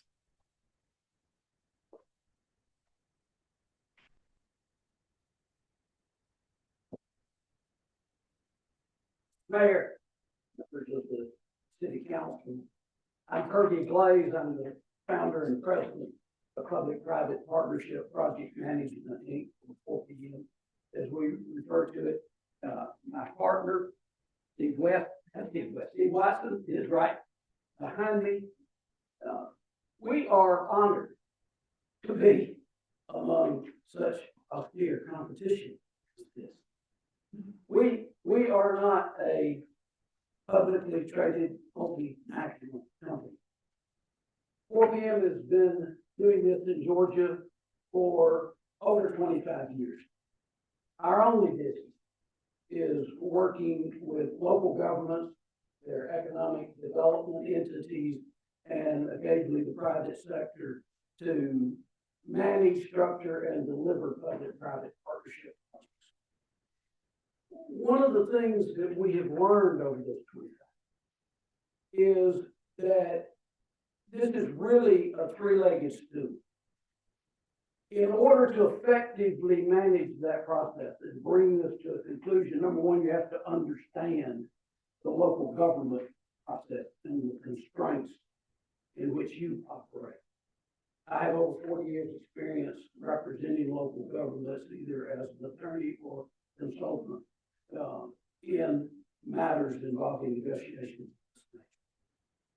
But you also have to understand the private sector perspective of that. You have to understand the motivations of the development community. My partner, Steve Watson, has over 25 years of experience as a developer doing projects for his own benefit. But thirdly, you have to understand what the physical world and the physical world will allow you to do. And our partner, Tom Draffin, has over 25 years in the construction industry. So we bring those three perspectives to any project that we're involved in determining how to help you realize your vision and find the partner that's the right partner for you. If we could go to the next slide, please. In terms of our experience, in the past, we have represented communities such as Athens, Athens local government had a block project. To build a parking deck, but they decided that they wanted something more than just a parking deck. And so we were tasked with the responsibility of finding the right development partner for them in order to develop a parking deck that integrated other uses into that parking deck. And the result of that was, first of all, that the city wound up actually choosing the proposal that required the most expensive construction of the parking deck. They could have spent less money, but it was the one that allowed the most use of that parking deck, that structure, to accommodate the private sector uses they were looking for. And it now, that parking deck on Washington Street in Athens encompasses retail on the ground floor, offices on the top of the deck, a green space, and to my knowledge, it's the only LEED certified parking deck in the state of Georgia, at least being environmental. We are currently working with the city of Albany. The city of Albany went through the process of identifying a developer. We were not involved in that with them. Once they identified the developer to take 2 downtown buildings in Albany that are historic and convert them into a hotel, they discovered that they were not making much progress in terms of being able to negotiate the transaction with the developer. And so we were retained for the purposes of coming in and helping them structure that process. Just this past week, the Albany Commission approved an MOU with that developer to move that project to the point of being able to get pricing for a guaranteed maximum price. To then move to the final step of what that final agreement between those parties would look like, with full knowledge of what the cost of the project would be. So both the city, the Downtown Development Authority, and the private developer can all make that decision, fully understanding what's at risk to each of them. We're currently working with the city of Augusta. The city of Augusta has a piece of property that has been on the banks of the property's been on the banks of the Savannah River since the Savannah River was there. The city's owned it for well over 20 years. We were brought in to help negotiate an agreement with a private developer that wishes to do a mixed-use development project on that site. The city has approved the transfer of the property to the Downtown Development Authority in the process of drafting and negotiating the intergovernmental agreement with the city and the DDA to allow that to go forward. The city is actually giving up future taxes off of that site because they need a portion of the site for a parking deck. And so the city, the developer is going to deliver back to the city a parking deck that will be owned by the city along with the mixed-use development and the renovations of the historic railroad. Next slide, please, ma'am. We understand what it is that you would like to do. We understand the importance of tourism to downtown. We understand bringing people to your community. What we don't yet understand is you. We don't yet understand exactly the drivers or the motivations from the community's perspective. We don't necessarily understand everything about the site. So what we want to do is spend time in the very beginning understanding what it is you wish to accomplish. What are the constraints or limitations that impinge on what you want to accomplish? And then have a better idea of who that partner is. Because this is really about finding the right partner. It's not finding the right person. And so what we want to do is better understand that. We need to understand more about your timing and your funding for public improvements. Stone Mountain is a wonderful attraction, as you've already heard, it brings in 1 million people a year. But if that's all you needed for a hotel in Stone Mountain, it'd already be here. You're gonna invest in building a beach. When you make those public improvements, and what you're looking for is a developer who wants to build a hotel on your beachfront property. We need to better understand the timing of that, so that we can look for that right partner for you. If you'd advance the slide again, please.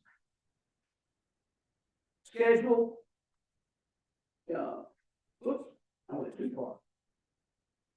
The process, our approach to this is the process we've used a number of times. We don't believe that you find the right partner by throwing fish in. You catch a lot of fish that aren't who you want to partner with.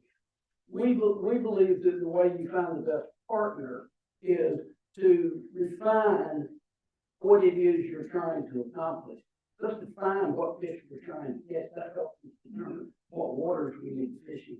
And then from that, what we need to do is make sure that we are bringing in developers who are qualified to deliver on the vision that you're looking for, that they share that vision with you. There's lots of developers who build hotels. They're not necessarily developers who would build this. Finding that right partner again for you. And one of the things that we do is we find it important to go through a separate qualification and proposal process. We want to qualify those developers first. We want to know that they have the experience. We want to know they have the financial capability. We don't want to know that they share the vision with you. Because one of the things about developers is that they do not like to spend time and resources on properties they do not control. So what you want to do, we believe, is to narrow that field down to those that are qualified, and then ask those qualified developers to give you a proposal. When they know who their competition is, it's like I know who my competition is. Then we find they're willing to invest more time and money into coming up with a proposal that fits your needs as well as their needs. The last thing, last slide, if you would, is our schedule and our cost. Our schedule, let me explain that this is based on the work that we see that we need to do. So the schedule ultimately becomes your schedule. You are a local government who has a lot of things. This is not the only thing you will be doing over this period of time. But every step in this process, we need your input. Every step in this process, we need your approval. We don't move to the next step until you're satisfied that that step has been accomplished. And so while we believe that this process can be accomplished in 6 months' time, that's determined by you. Often, you're going to move slower than the private sector. You have more voices to be heard. And so we recognize that. Will this take 6 months or will this take a year? You will determine that more than we or the private sector. We set out our fees in our proposal to you. We believe they are milestone based, that we are paid as we accomplish the task that we have suggested to you need to be accomplished. We appreciate the opportunity to come before you tonight. This is what we do. This is all we do. We hope to have the opportunity to do that with you here in Stone Mountain. Thank you. Okay. I think the last presenter is JLL.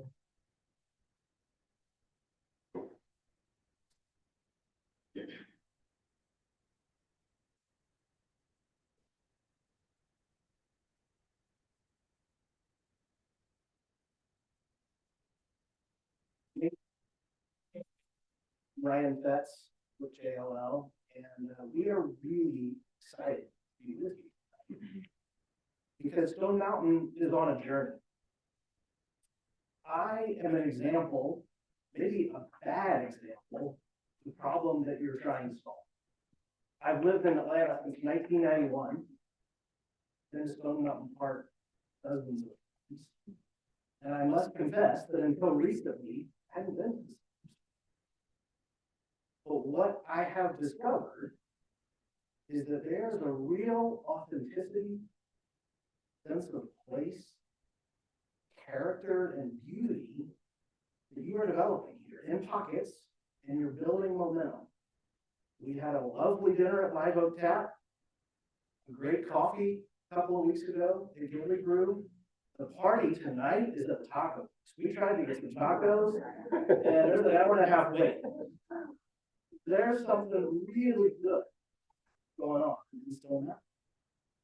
And yet, your largest, most significant, most visible parcel of land in the middle of town is mostly vacant, undeveloped, a great opportunity, but it's a blank slate. And we believe that success on this journey that you're on hinges on not just getting a real estate deal done, but identifying and integrating that character, that authenticity, that sense of place into the project that eventually happens. That's what we want in this project. You asked us to describe our companies. JLL is a very large Fortune 200 real estate services firm. We had over $26 billion in revenue last year, over 100,000 employees around the world. But closer to home, closer to here in Stone Mountain, I lead the government practice around the Southeast. And it's my job on this project to make sure that you get the level of service that this project requires. My colleagues, Patrick DeVoe and KK Loy, are design and construction experts. They're both architects by training, and it's their job to make sure that in the visioning and the design and construction planning, your vision is accurately captured. And my colleague, Dan Fenton, leads a national team, the Tourism and Destination Advisory Practice. Dan and his team have three primary goals for this. Number one, they are going to be figuring out how do you tap in to the tourism demand at Stone Mountain Park, sure your fair share of it. They're going to be working on the vision side to make sure that the character and the sense of place is preserved, not only in the design and construction, but in the structuring of this project and this deal. And then lastly, to ensure that when you approach the market, you're approaching it from a place of strength. So Patrick is going to say a little bit more about how we do. Great. Thank you, Ryan. Mayor, Council. Can we go to the next slide, please? Fantastic. So, as Ryan alluded to, we've put together a team made of various professionals within one JLL group, all bringing various of our own aspects and strengths to the team to help advise in your plan. We are predominantly a local team, but we have a mostly bench of people in this group. So within our own group, we have significant cost estimating personnel. We have people who are background need. We have people who work for our group. My group, more specifically, also helps out third-party owners managing development projects on their behalf, but we also do consulting work. And we bring the expertise that we have from the development side, from knowing where developers tend to hide things, from knowing what they've drawn with time in versus what's a little fuzzy. We bring all that expertise back to our consulting work to help Ryan and to help teams advise clients on what to look for, about strengths and weaknesses and various proposals as we move through parts of our consulting. Now, another thing to point out is we have an Atlanta-based team. Now, it's already mentioned this when folks were born and kind of grew up nearby. I didn't quite grow up as close, but I grew up in, just a short drive. You can't necessarily choose where you're born, but this past year, I did the ULI Center for Leadership group and graduated in the class of 2025. And when the opportunity came to study in the city of Stone Mountain as part of our MTAP, I chose that. So we had 6 options. This was the one to do. This is the place that I continue to choose and continue to come back to. And I appreciate also the process tonight of being here during the city council meeting, hearing the passion, the care, and the level of quality that your constituents want. That's what makes us excited. And that's why we're here. We have familiarity with Main Street, Village, District. My colleague Katie and I were talking about the past.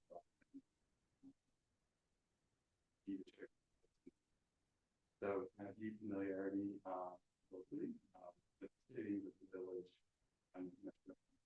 and our colleague Dan is here to talk more about their love of national expertise and what we bring to that. Thank you. Thanks, everybody. Thank you, Council and Mayor. First, I think it's the second paragraph in the scope. You'll see a line in there that says, "Our goal is to make sure we're not in County USA." You see that quote in our scope. That's the point.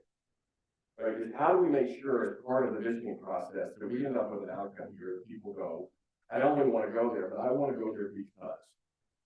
We want to figure out what that because is, and our interest is history, culture, and really delivering something to people if they go, that is uniquely Stone Mountain.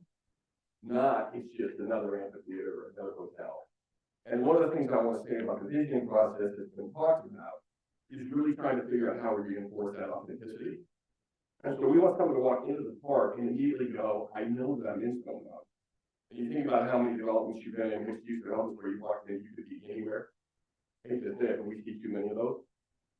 We want people to walk in here and go, no, I know I'm here. And we want to sort of work with everybody here to figure out what exactly is that. Great history, great makeup, the population, the makeup here, we got to celebrate. We got to figure out sort of how we celebrate that. Also want to talk about one other feature of our process, and that is fiscal viability. So we want to make sure before we go to the developers that we have a plan that we've already tested. So we already know that that plan can work for a developer. So you think about this whole notion of public-private, we want to get that all done up front. And be able to come to you and say, this is roughly what you think it's going to take to sort of do this deal. We're not going to, of course, put that out in our RFP, but we want everybody to know how the deal needs to be structured based on the vision to be able to bring the right developers to the table. We were talking about standing on Main Street. Well, I'm standing there today, and the way we think when we are sitting there with all the great local businesses, our mind goes, how does the park support those businesses? So how do we design a plan that really encourages people, right, to spend money on Main Street and to spend money in other places? So how do we make it a catalytic economic development strategy as well as a place to come? And yes, we have the railroad tracks there. And so sitting there thinking, how do you create connectivity so people see that connection easily, right? But so therefore, somebody does come to dinner, go to a show, as opposed to just going to a show, right? Or somebody stays in our hotel because now we've got a bigger experience for them. So when you think about the hotel market study, we have to study for visitors, what if we presented this opportunity to you, would that compel you to come? Not just where we are today, but if we presented something new, would that make us more viable as a visitor destination? The next thing we want to talk about here is, again, how we create that sort of E3 process. So how we make sure that we validate that. And also when it comes to the way the RFP is constructed, we actually believe in some structure there. So we believe that we want developers who have really bought in to the vision. So that if they respond and start changing things, or if we can tell they're not really into what is going to make us unique, probably the wrong match here. right? You think about things like entertainment, we want to know about programming. We're not just gonna have an entertainment venue without some ability to say, how can we sort of make sure we're clear on how you're gonna program that venue, right? We want to think about all that as part of how we attract and bring partners to the table. Selection process should not solely be based on who presents the best financial deal. It should be based on a combination of that and who really is the best fit to deliver the vision that we're talking about. Because oftentimes we get caught up in just saying, well, you know, that particular proposal will bring us X amount more.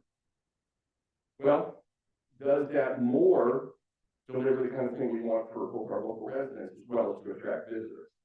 The other thing you'll notice that we mentioned in our scope was community benefits.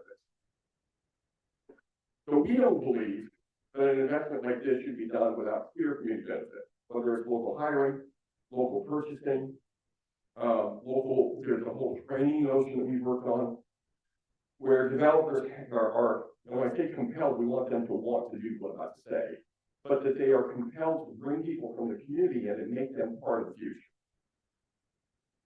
We just worked recently in the city of Philadelphia around the things that are going on in the stadium there, and the whole point was, how do we make an investment also have strong community benefits? So the community goes, more people are hired, more people are trained, more people are in management positions, or more people are part of this, and not somebody coming in from the outside and not having community benefits sort of be part of the process. So a big thing for us is this notion of not being Anytime USA, doing something that really celebrates Stone Mountain. And really in that visioning process, we don't want that to be, let's have one or two meetings and then sort of take notes. We want to spend time and try to really test what are those opportunities. We've worked in destinations where people look at us and go, well, we don't really know what they are. And by the time we're finished, people go, oh yeah, we do have great history, or we do have things that are uniquely us.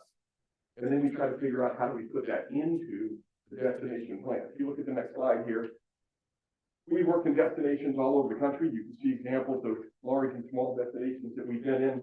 We've done over 100 public assembly processes, so things like amphitheaters, convention centers, event centers. And when you think about this amphitheater, one of the big things that we believe with public assembly is flexibility. So how do we make this a space that when there isn't a performance, there's still something going on? And one of the things that the three of us talked about, or four of us talked about, is how do you create a place where there is 7-day-a-week vibrancy? So no concert, right? Maybe the hotel isn't busy, but this place still has activity. Okay? We create activity. And that vibrancy is critical. So how many places have you been in where there's a public assembly, there's performing arts, there's an amphitheater, and when there is no concert, it's dead? You know, how do we change that? How do we make sure that that's not the case in our plan? And how do we work with developers who see that vision?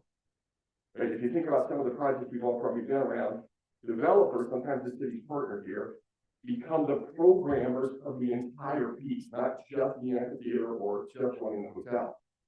So we want to have a programming model for the whole park, as well as how it really rolls up into the rest of the destination or the rest of the city also.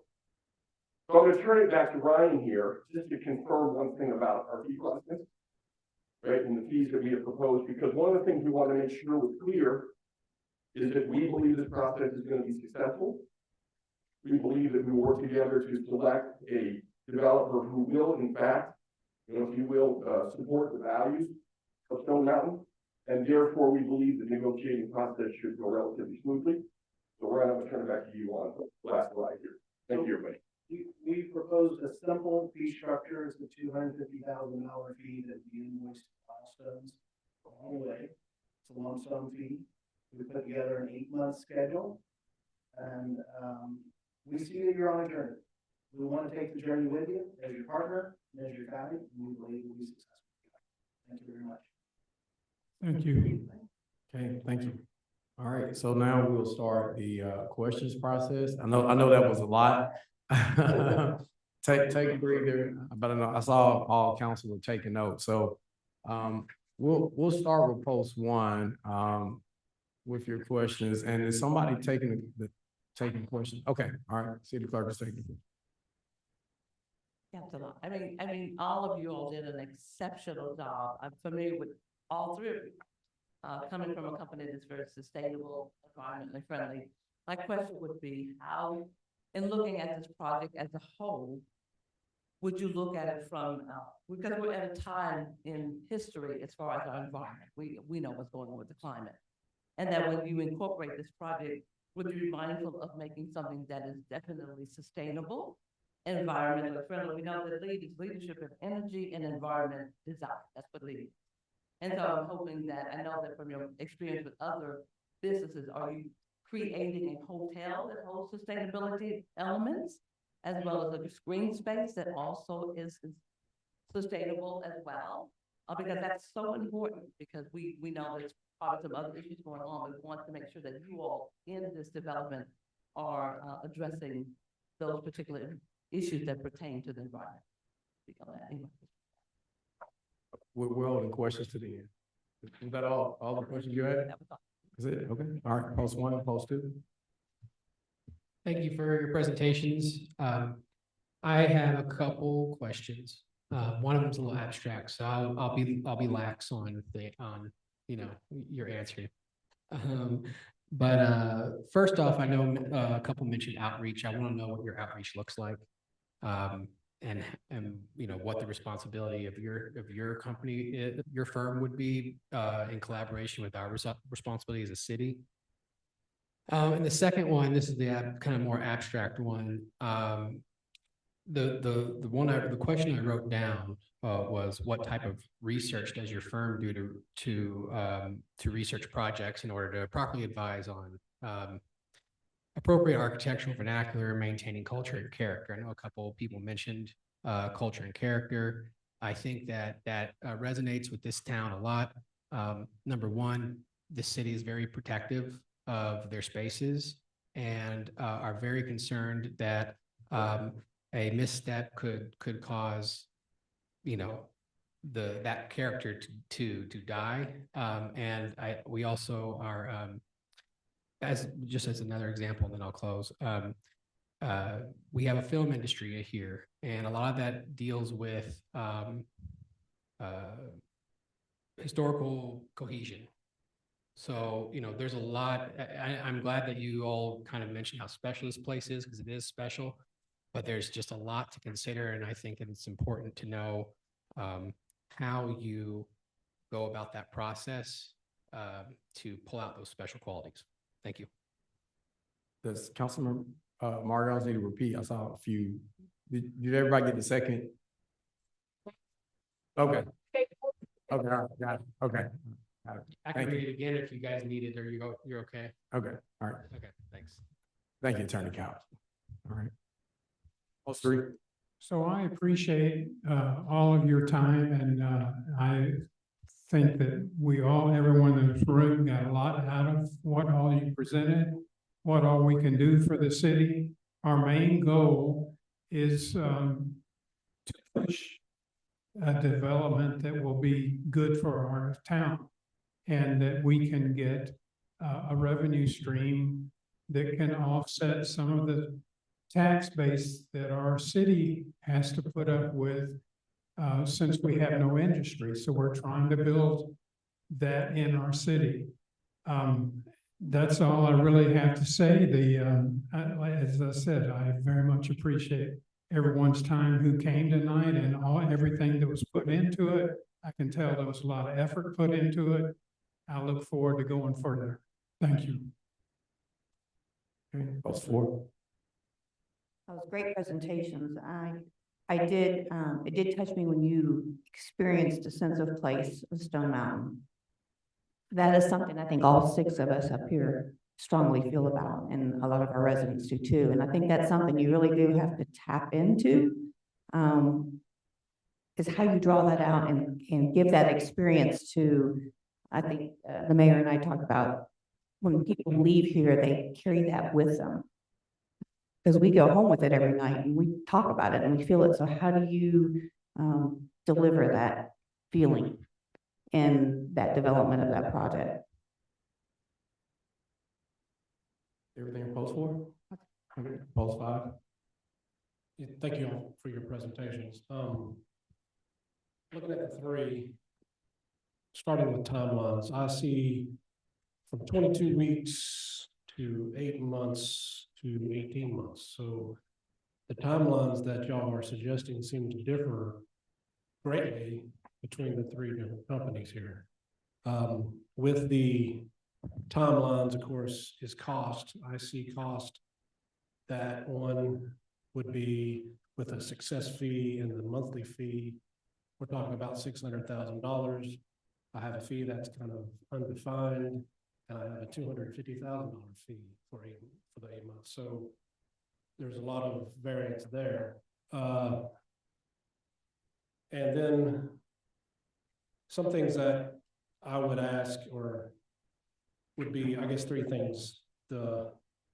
Everybody talks about the start, what it needs to be in place for the start to happen.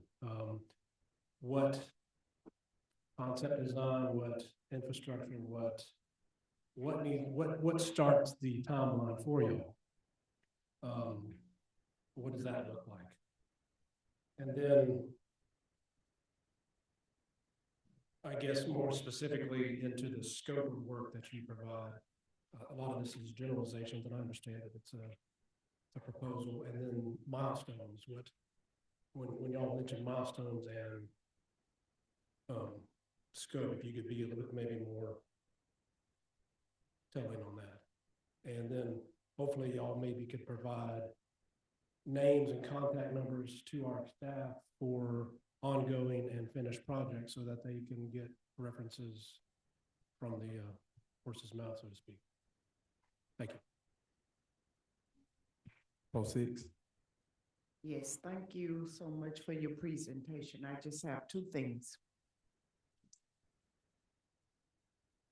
I hear a lot the amphitheater, which is one of the things that we had discussed during retreat. But keep in mind,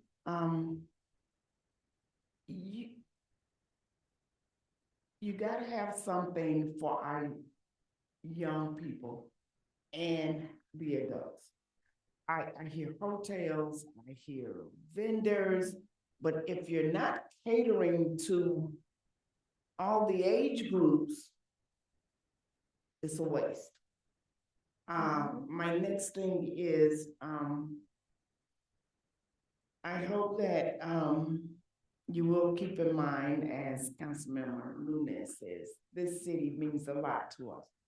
Hope that you will keep in mind whatever is placed on the lawn will still have that historical feel that we have downtown.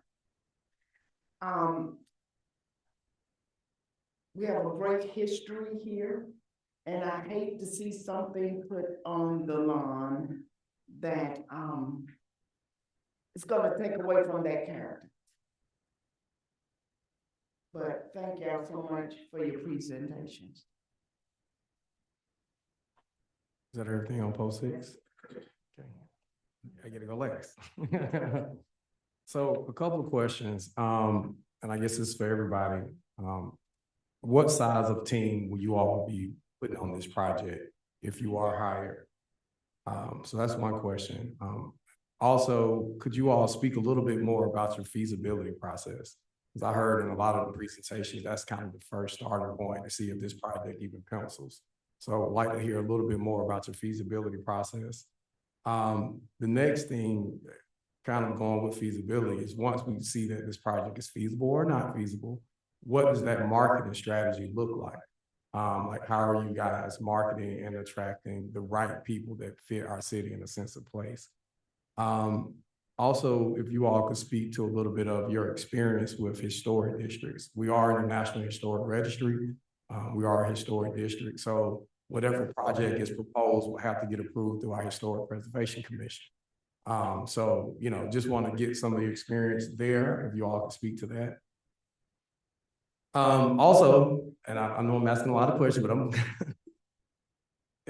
just also the experience of dealing with municipalities, splosh, and all other financial models, bonds and things of that nature. If you all can kind of speak to that.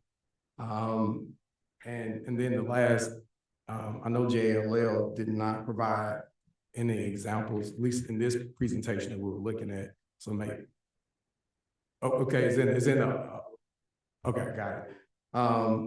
And then the last thing, if you have, and I don't know if you guys have this, but if you all could speak on kind of similar cities to our size that you work with and ones that are completed, what was that return on investment for those cities once they completed the project as far as tax base? Because that's a big concern for our constituents. That's all for me. Sorry. Thank you, Mayor and Council, for all the great questions. I don't believe that 5 minutes is enough. I'm just gonna go ahead and say that.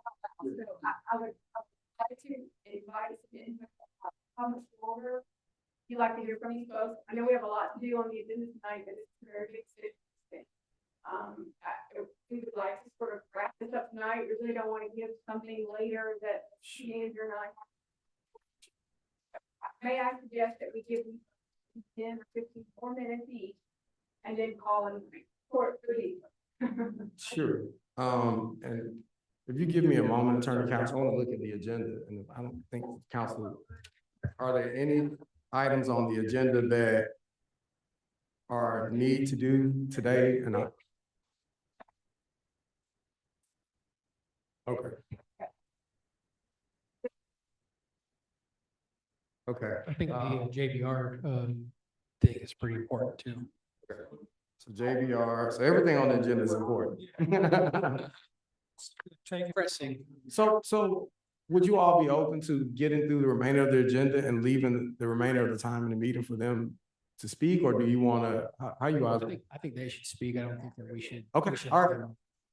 So I'm fine with yours. And I think understanding too, like, I think at least 3 of us talked about the historical nature of the town, you know, so some of these things overlap. So just, yeah, thank you. Okay, all right. So I think we'll go with your recommendation, Attorney Couch. Yeah, 10 minutes is fine. Well, let me ask you, I mean, do you guys feel comfortable answering those questions in the 10 minutes? Okay, all right, yeah, let's. Okay, motion to extend their time for 10 minutes. I motion to extend the time 10 minutes. Second? All right, motion and a second. Any further discussion? We'll call for just a vote. That was 1 yes. Mark Mariano's post 2 yes. Ryan Smith, post 3 yes. Kay Nunez, post 4 yes. Bob Jordan, post 5 yes. Elaine Barnes, post 6 yes. That's unanimous vote to extend the time. Okay.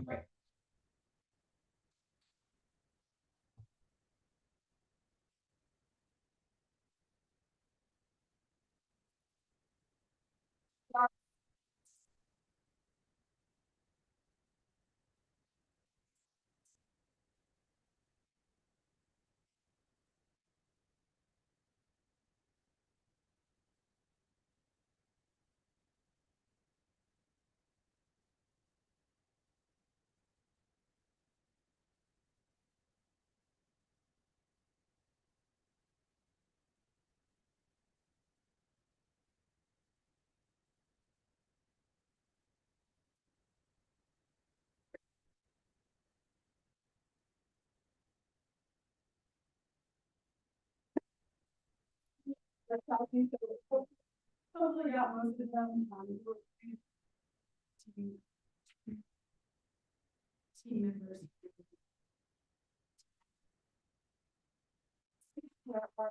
God, and you had to be covered in different categories. By products,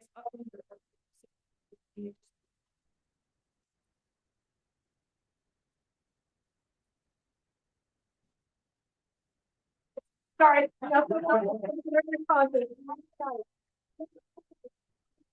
Well, I'll start with the reason just on the side of it.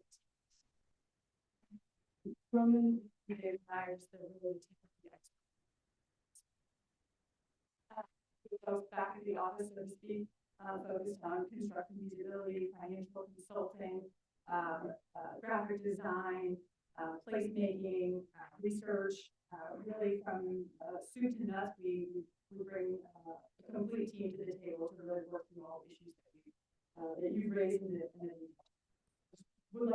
clear on that. As far as community outreach goes, we agree that it's absolutely critical here. There's no point in, we would never want to present a project that wasn't first presented by your community. You have a lot of good work here already, agreeing on some concepts that are favorable to the community. Our approach would incorporate a number of public meetings in town here locally. We've also done online surveys. One approach that we've worked on in other parts as well is really kind of a people approach where we have community members come together, talk about keywords and concepts that we need something done in Stone Mountain. We have our sense of that from our familiarity with the city, but really hearing that from the community. And then there's always communicating that to developers, photography, videography, interviews, sometimes with the working in the community as part of the marketing process. That's maybe a nice segue into marketing. Typically, we take a local to local approach. All real estate is local and regional. We've had really great luck with some regional developers. For example, the beach project is ultimately run by Rope Point, and you may know them from the off-campus project. So we will find this process to really generate a lot of narrative.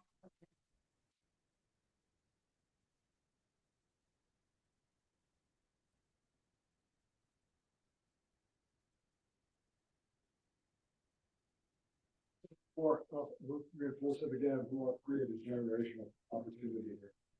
But not just create a vision, something that will be economically viable. In all our processes, we follow through with an economic and a market feasibility study. They go hand in hand. It's not just enough that Stone Mountain itself is an attraction. We have to create a sense of place, a sense of opportunity. You all recognize that in this general market area, there are no other, what would say, 3, 4, 5-star hotels except for properties in Stone Mountain itself. We have to create that opportunity. We have to understand what the latent demand is, the demand that hasn't come to this market because there has never been an experience before, what that experience means. And if what is the deterred demand? Because there is no facility here. Is there demand going outside the market? But we have to tie in the market feasibility with the economic feasibility, and that is understanding what your goals and desires are and how that translates to creating the vision and that generates necessary demand for feasible projects.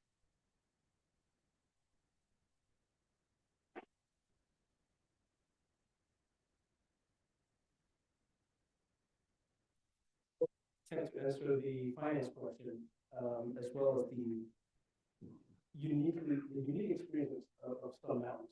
Because I grew up in the community, I'm very familiar with it. As far as the finance, let me start with the finance piece. There are a lot of different financial mechanisms that can be used to facilitate development. One of the main ones that I really like is TAD allocation districts, or PADs, which I've been a part of writing 4 TADs in Gwinnett County during my time in the last 10 years, and also utilizing the funding that has been accumulated in the TAD for projects, including the latest Tesla distribution facility that just opened a couple of years ago in Pleasant. I'm very familiar with using TAD funding to either issue bonds up front or use it as a pay-as-you-go and put it on the developer to sort of create that increment first, or the value, and then use that money to pay the developer back. And that's one of the main reasons that you have to use it. But more importantly, our team views incentives as a but-for test, right? If you put that incentives are available to the developer, they all will want incentives from the community.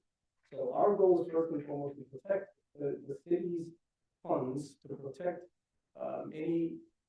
tie any public participation to an actual value. So what we do is show us that you can do this.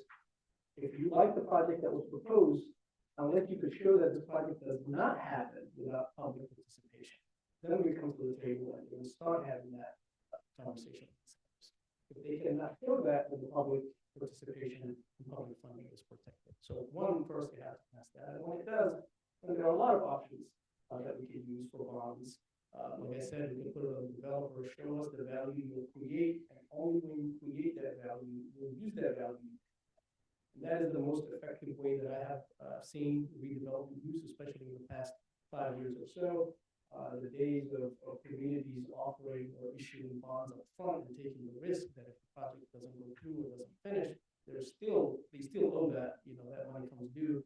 Those days are kind of, I don't want to say are over, but more communities are going. We bring a lot of experience to the table in handling that piece. Uniquely Stone Mountain project. I mean, there's an 825 feet granite right there in the backyard that goes down into the ground 3 miles more and spreads all the way to Alabama. There's nothing more unique than that in the state. And I spent as a teenager, like I said, going up and down the mountain. And it takes about 5 minutes to go up and 5 minutes to come down. And those times we needed to talk about not just the mountain, but the surrounding areas and tell all visitors across the world why this place is. The story of Stone Mountain itself is unique. It writes itself. We've got 1 million+ people that come around. I think you can tap into that. I think the idea of a hotel on the site to not only put a property that doesn't generate tax revenues right now on your tax rolls, but at the same time tap into the hotel taxes in addition to that. I think it's a great idea. We have the experts to talk about or to look at the feasibility of this project. But I think with the mountain being next door, with the uniqueness of the Stone Mountain, the story is there. We just have to figure out how to write it. I think it's a great story. Thank you. Do a little tag team here. I also wanted to mention some of your considerations regarding sustainability and also programming on property. I thought those, glad you mentioned those, and those really go back to the process that we described in terms of drafting the RFP. We'll put a lot of those requirements, and we like to do sometimes nice to have things that they would like to see, and need to have things that are required, absolutely required, basket on community. So incorporating sustainability requirements, incorporating some of that programming to the point of keeping the site active, putting things in around people. We can certainly, first of all, work with your community to define what that looks like, and then incorporate that into the offering materials and use that as an evaluation for ultimately developers to make that those are. I'll also add that we have worked on a number of historic properties. The one I mentioned in our proposal is Dorchester County. City block was in the historic district. We worked with the developer and the city to arrange it such that the facade in the historic is going to be preserved, incorporated in the future project. We're still upgrading the guts, so to speak, of the property and enabling economic development site. You asked us about the timeline. Great question. Thank you for that. We are as nimble and quick as you folks can be. Our milestones incorporated there. Our first phase feasibility conversation. You incorporate your requirements, financial models, site planning. We've got that all into our fee and our approach. We will present that to you. Our plan would be to have that to you later this summer. Once we get your feedback on what we found and we incorporate that to the plan moving forward, we then spend the last quarter working with you collaboratively on the RFP documents. We like to go to market after the holidays, so for us we recommend 90-day marketing period starting in January with proposals due in March. We work with you in March and April to evaluate those. We can provide a full report in public like to your community and you to find what we found, and then you all will make a decision on the April, and we'll be able to negotiate on agreements.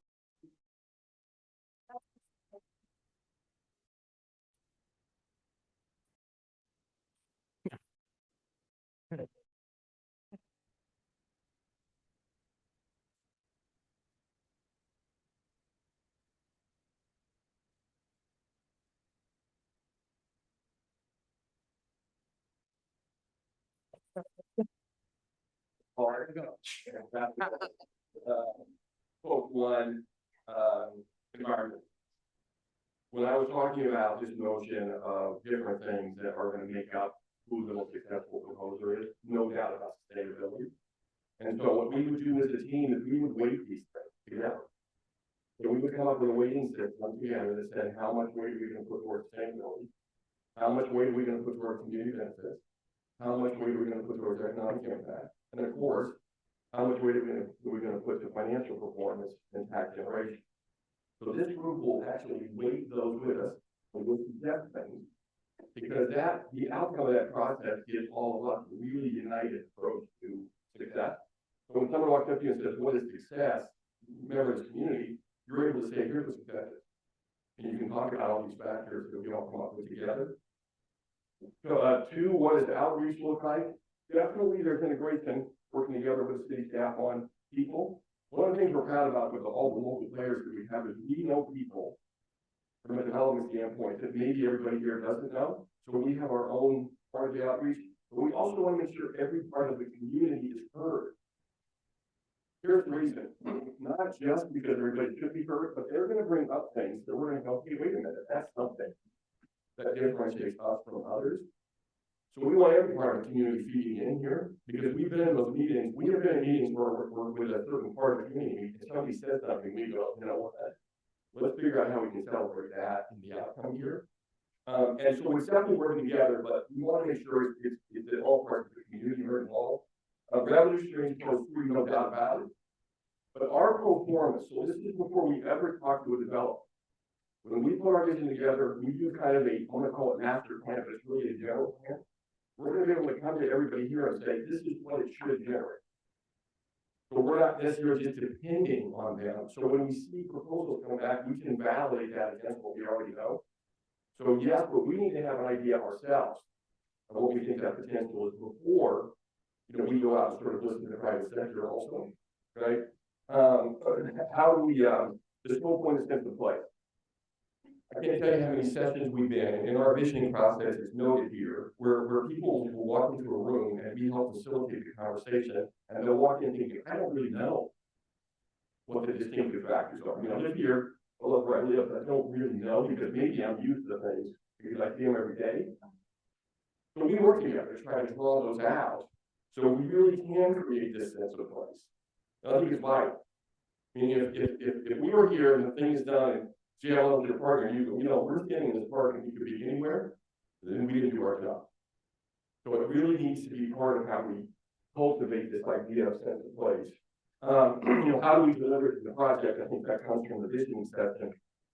What's in place to start? The visioning piece is a critical first step. Because even when you think about all the technical pieces, we've got to get an idea of what those priorities are, like right out of the gate, and sort of talk about them. Because if you think about what cascades from there, it's all the detail.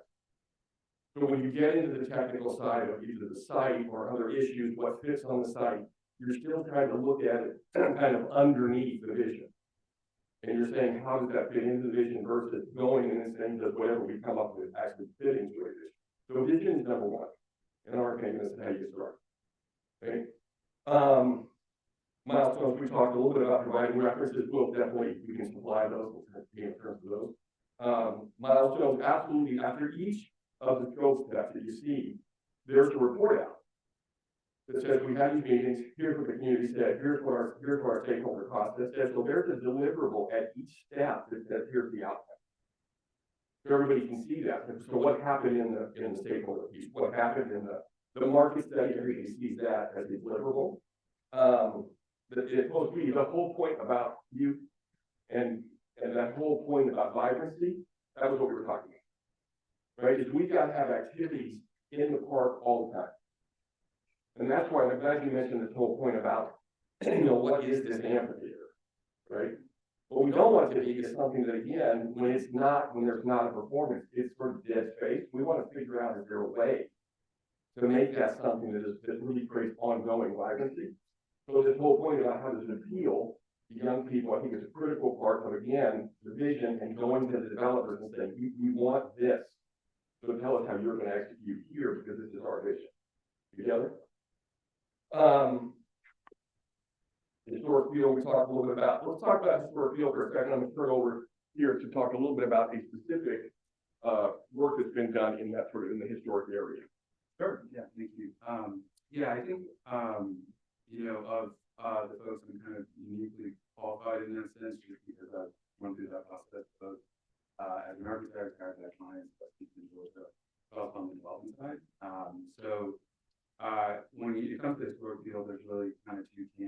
there's, bulk min-maxing, so contextual historic districts, are generally a certain height, they generally are a certain setback.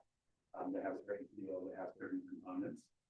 Those can be done with any materials, but they're based on height and bulk and structural limitations. And then there's the materiality standpoint, that's, what people typically call the style, the kind of feel of it. On its most basic sense in developer, solicitations, you can kind of bake certain requirements into it. But, to get through, the process, we work both with clients on the consultant side, and on the architecture side, to kind of work through, what that looks like. Submitted recently to DeKalb County and the Druid Hills Historic District for a certificate of appropriateness, and gone through that, for a small, 4 to 6 unit multi-family building. I've done that, as well in, other jurisdictions, landmark buildings in Manhattan. But generally, it's about kind of sense of place through materiality. Stone Mountain, I think, has a great benefit where we have a very cool aspect of Main Street where actual stone is being quarried from the mountain and the surrounding areas being used on Main Street. That would be unique and if it were to be used, lend itself to it. So we're able to kind of talk to all of this. Mayor size team on the project, 8 people that you see here. If you add to that, you probably end up with Brian, usually 15 to 20 people that will be touched in this, because there's people that surround us. I'll give you one example, sustainability. We have a whole sustainability team. All right, so we have a whole group that does nothing but think about that when it comes to building and construction. So those are the kind of people we're tapping into. We have a whole retail team. We manage over, how many million square feet of retail. So when it comes to any of these uses, we go back to people on our team to really get that in-depth expertise when it comes to trends and what, that sort of thing is going on. Marketing strategy, we don't think this is sort of a mass marketing piece. We think we want to really distinctly find developers who we think are already positioned well to do this kind of project. So we have databases that are large when it comes to developers, but we don't see sending some sort of blast email out. We see really trying to surface those that have that history. And then really working on making sure that group is going to understand what they're responding to. So we have access to a huge sort of database, but again, we want to pare that down in terms of who we're going after. The whole point about municipality and public-private financing. So we have probably converted and worked with municipal advisors and underwriters easily on probably over $1 billion at least of public-private financing. So when it comes to every revenue stream, whether it's business improvement district, property taxes, sales tax, anything that will potentially support a bond or support borrowing, we've looked at everything. But I'll say this, we want to come here and explore if there's other opportunities. Are there other revenue streams that we haven't thought about? But we have teams that work every day on the notion of how do you create those finance stacks you can borrow against to really support the project. We want to go back to one thing though. We want to make sure. About a minute, sorry. We just want to make sure before we go out that we have an understanding together of really what we think is going to be needed. So we don't want developers coming to us and saying, oh my God, this is going to take this. We want everybody here to already know basically what that need is that we've talked about before, we go out and hear from the private sector. And we talked a little bit about similar cities. If you look at that list, there's a lot of cities that we have there that are this size. We work in small destinations, we work in rural destinations, we work in urban destinations. So, we really span just sort of globe in terms of size destinations that we work in. Here's where I think that's beneficial, because we bring something from all those destinations into our work. So we think that's an added value from JLL. Thank you.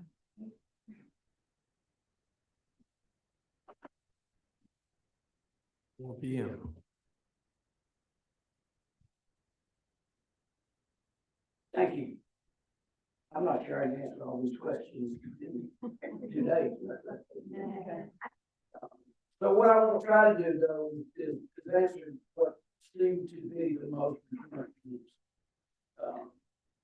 One of the questions was, how big's your tenant? You're looking at 2/3. But that doesn't mean that that's our limited resource. We have access and we work with others, in the field. For example, we work often with, Hodges Ward Elliott. They're right here in Atlanta. I don't know if you're familiar with them, but they're probably one of the, in terms of volume, largest hotel, brokers in the world. They've got offices here in Los Angeles, London. We've worked with them to help us to identify potential developers. Once we know what it is that we're looking for. We work with other design professionals where that is a necessary component. So we can bring to bear other issues. But we're not here to design your vision. We're here to find your vision. We're here to get you to help us understand what it is you want this property to do. You have a small piece of property, and it's going to have some limitations. The question about feasibility came up. Most hotels today are minimum 80 to 100 rooms. 80 to 100 rooms plus parking is going to be a certain size footprint. And one of the first questions you're going to have to grapple with is how much do you want to give up to get what you're looking for? And are you willing to give that up to get that one piece of the component? I don't know that answer. You know that answer. You need the information to form that. We can assist you in doing that.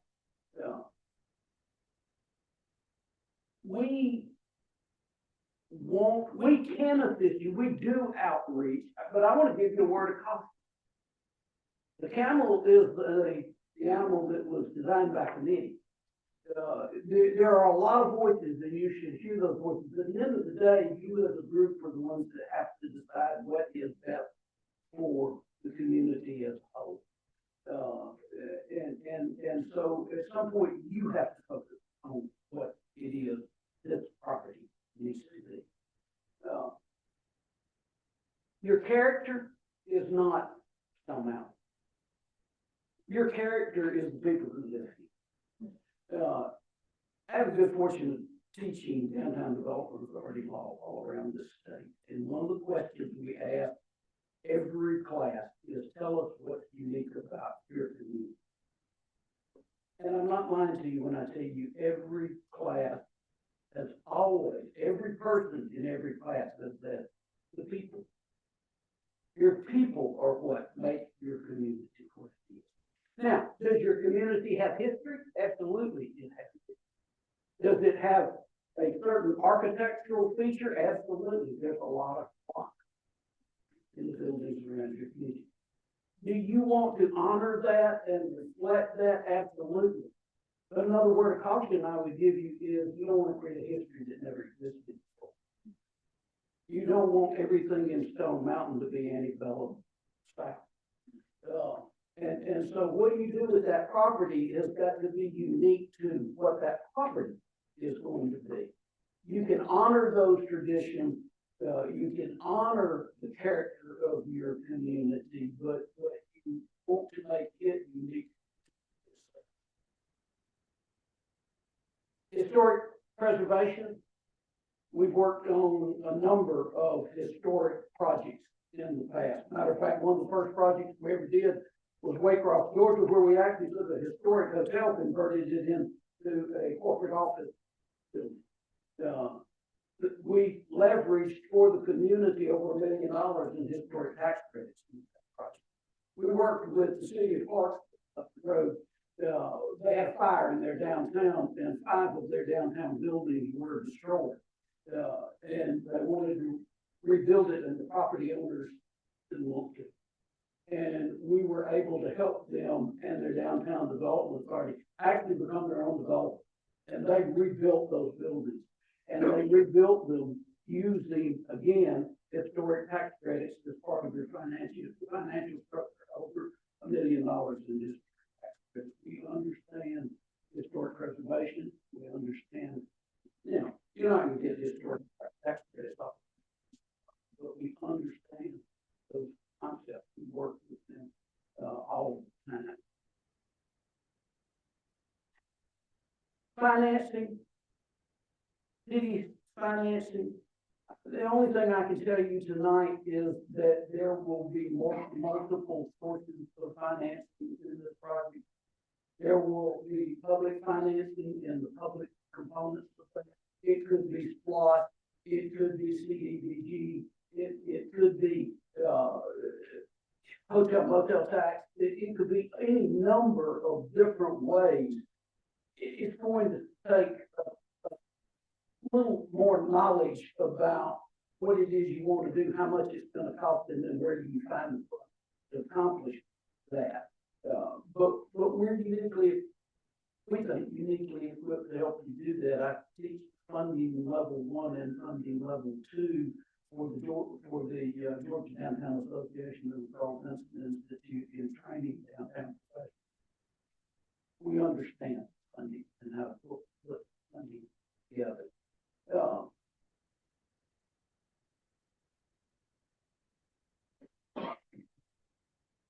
That is the single most important piece of property in your downtown. The downtowns are not development. Downtowns are lifestyle. And so how do you want that piece of property to fit into the lifestyle of your downtown? What do you want that piece of property to contribute to the lifestyle of your downtown? Is a question that you've got to answer. Do you want it to be active? Sure. But how active? When active? I don't know. But we can find the answer for you.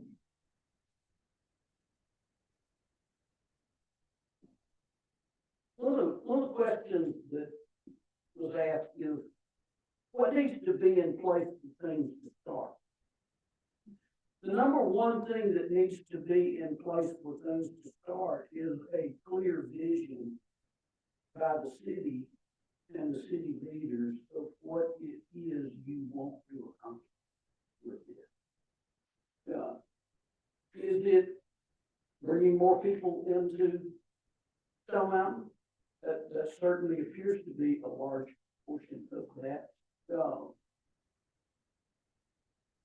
And what do you want this to say about your community 5 years, 10 years, 50 years from now? We want to work with you to solidify that vision, to decide what it is that you want that to be, and determine whether or not this piece of property is suitable and capable of doing that. I believe this piece of property has a great future for Stone Mountain. I'm not gonna stand here and tell you tonight it's okay, because I don't know that. That's something we've got to work with y'all to determine. Is that the future of that piece of property?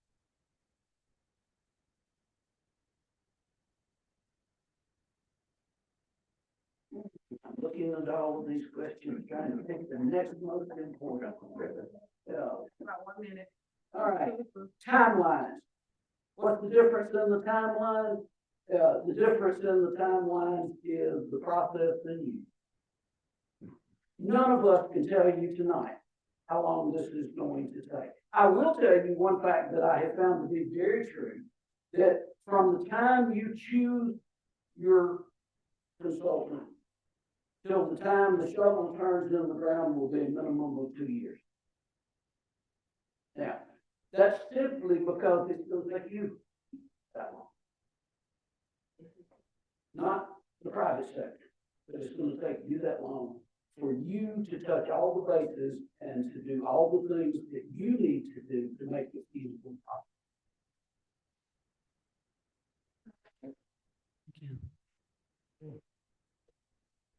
Well, we definitely appreciate all of you all presenting today. So thank you so much.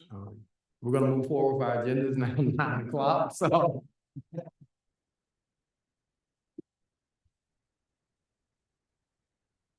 All right. Okay, well, let's move forward with our agenda. We now have, under new business, consideration of an action on the request to approve JBR street improvements requested by Public Works Director Mike Helton. You have an item before you for consideration and action to approve the proposal with civil construction utilities for the repair of sinkhole and stormwater system on JBR Court. This action began late last year, as, we all know that the sinkhole developed there at that location. City staff made it known to numerous companies that quotes were being sought. It took quite a while to achieve 3 quotes. Finally, those were accomplished. The 3 quotes that we documented, as you see in your packet, by the former stormwater administrator with RB Developers at $94,161, Civil Construction Utilities at $71,573, and Vinscape at $38,500. Mr. Vasquez, who was overseeing the project at that time, found the lowest competitor and the lowest quote in this wasn't actually responsive to what they asked for.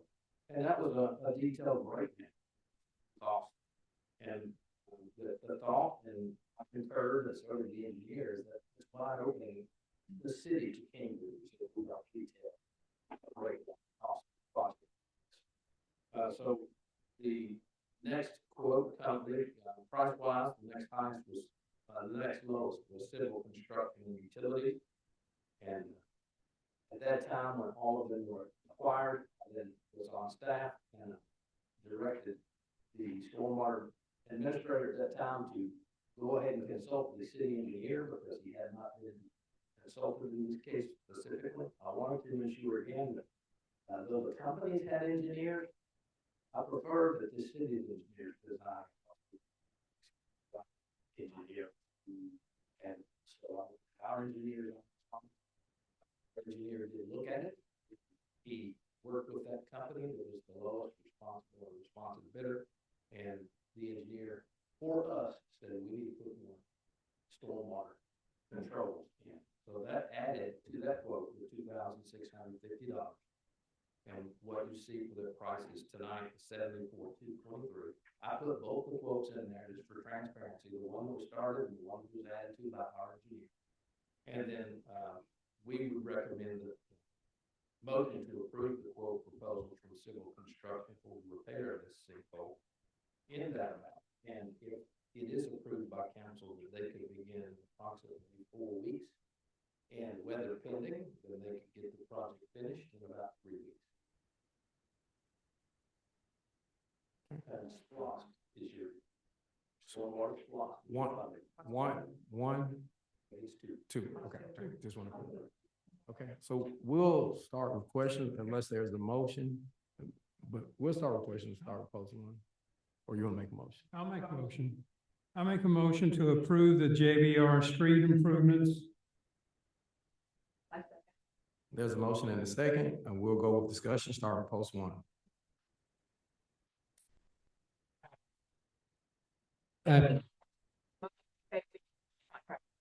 Okay, sure.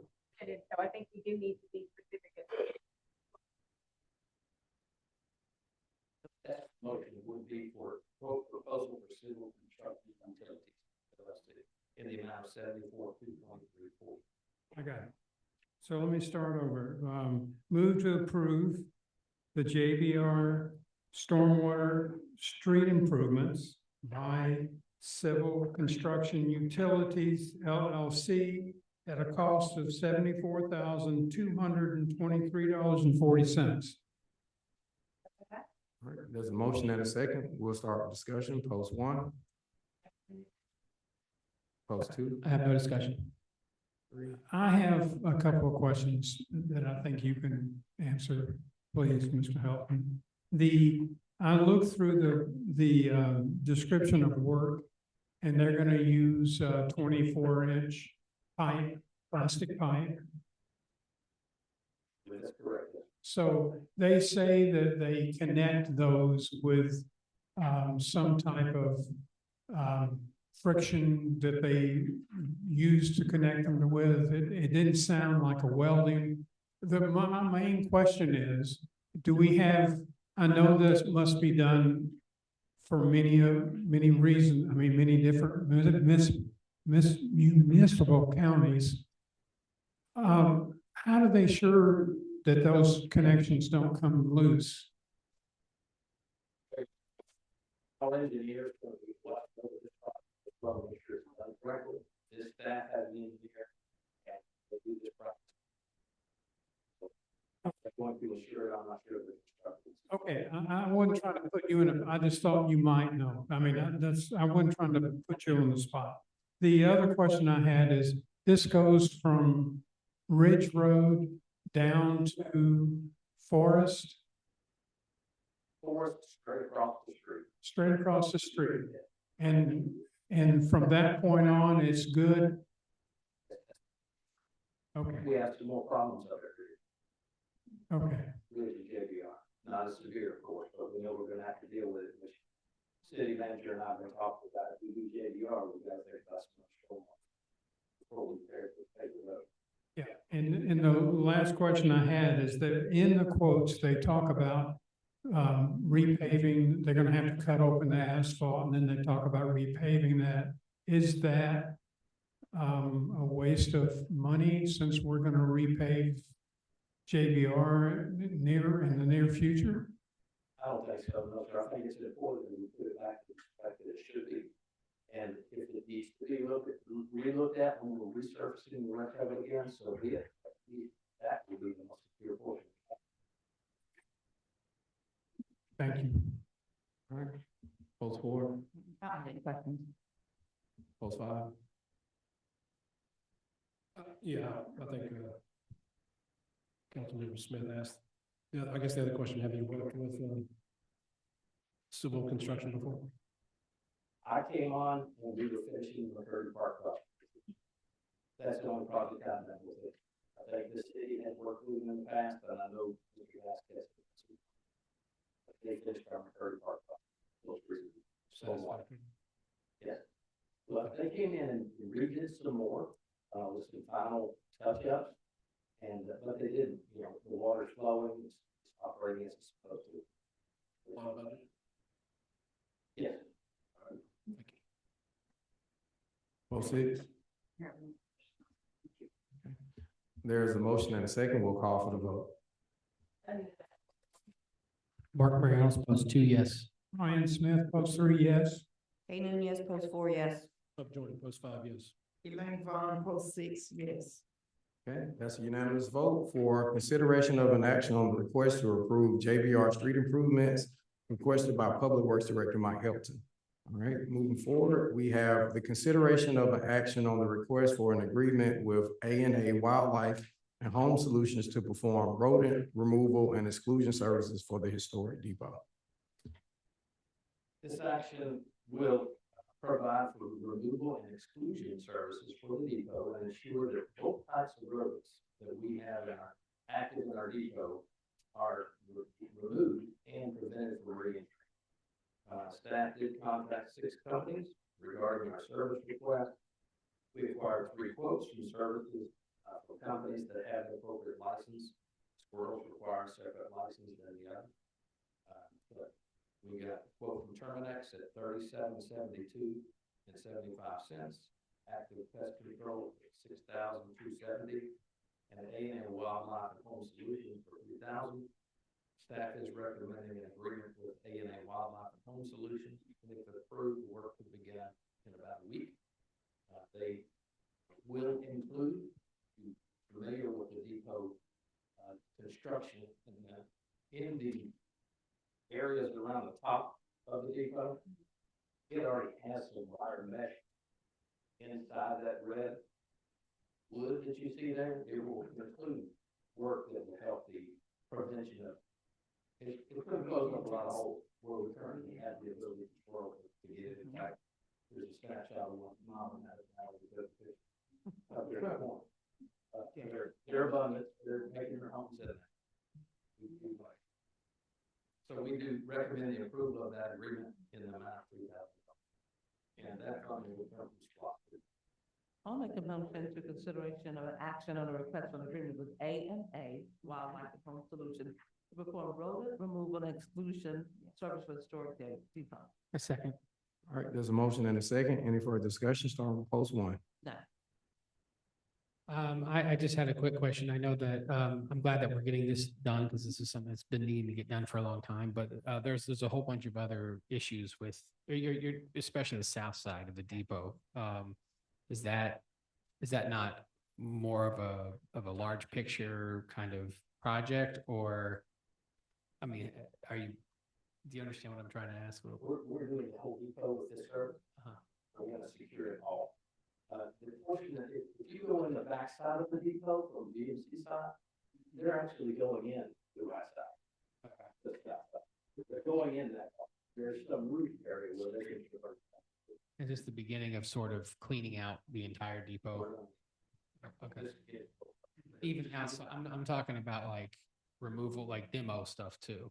That, I'm not for this project, but I'm saying, is this the beginning of that?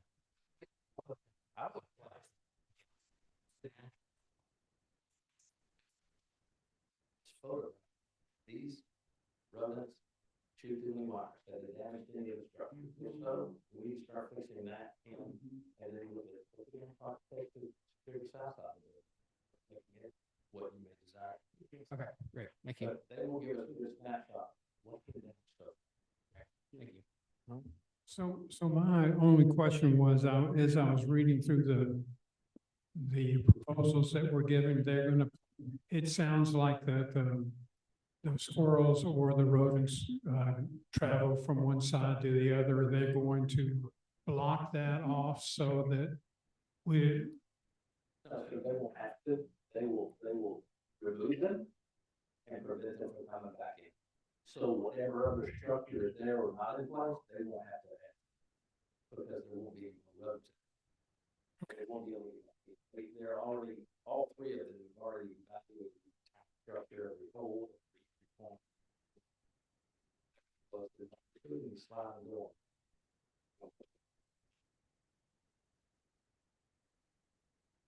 Thank you. Post four? I have a couple questions. This is a one-time. And then is there a plan of something, I mean, to make sure those little critters can, I mean, because you read it, it doesn't, I mean, in anything at the ridge vent protection, roof vent, chimney caps, they can still get in through the top.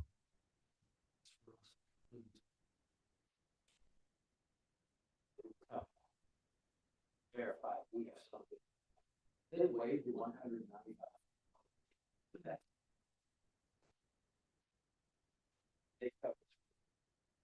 I think it's great, but I'm just wondering, like, past this one time, what are we gonna make sure that we put something in place that we don't have to worry about the same thing again. Prevention, yeah, right, I'm going, prevention. I would rather not enter into a contract with them. Right. Okay, and then did you meet with each one of these contractors so that you walked through, so you actually saw the openings? Because I remember when yeah, so it kind of gave you a good idea too. Not saying.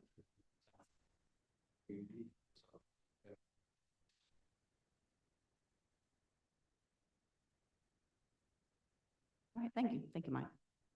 And I know you have both, the roof rats and the squirrels. Squirrels are active in the day. I know we're spending enough to leave, but roof rats. Post five? No question. Post six? No question. All right, there was there was a motion and a second. We'll call for the vote starting with post one. Mark Brianna, post 2, yes. Ryan Smith, post 3, yes. Kay Nunez, post 4, yes. Jordan, post 5, yes. Elaine Vaughn, post 6, yes. Okay, that was a unanimous vote on the consideration on the request for an agreement with A&A Wildlife and Home Solutions to perform rodent removal and exclusion services for the historic depot. All right, moving forward, Mike, it's still you. Consideration of approval on an agreement with Casey Tree Experts for the removal of potentially hazardous tree from the area of the fitness court at McCurdy Park. council is aware, we recently opened up that court. As you stated yourself, challenge staff, we do not want another tree to fall under this court. So this action is to support trees that could endanger. And in order to do so, determine it's best to contact tree companies that are actual arborists.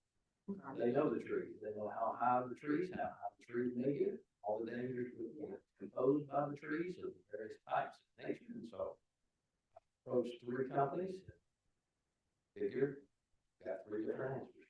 However, I compiled what they did not, they shared, but also learned and what we already knew. And this particular company, Casey, provided a quote of $2,650.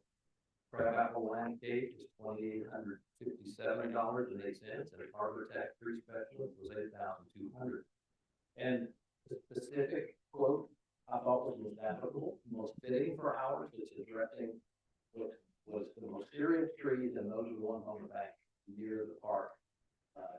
Most of those pines and one other type of tree. Pines are all have the limbs on one side, they're all weighted. If something comes off that side of that skip side, it's going to move towards that park. So there may be some others in the area that we want to deal with in the future, but right now we would reach your fit. So we're not going to take this spot.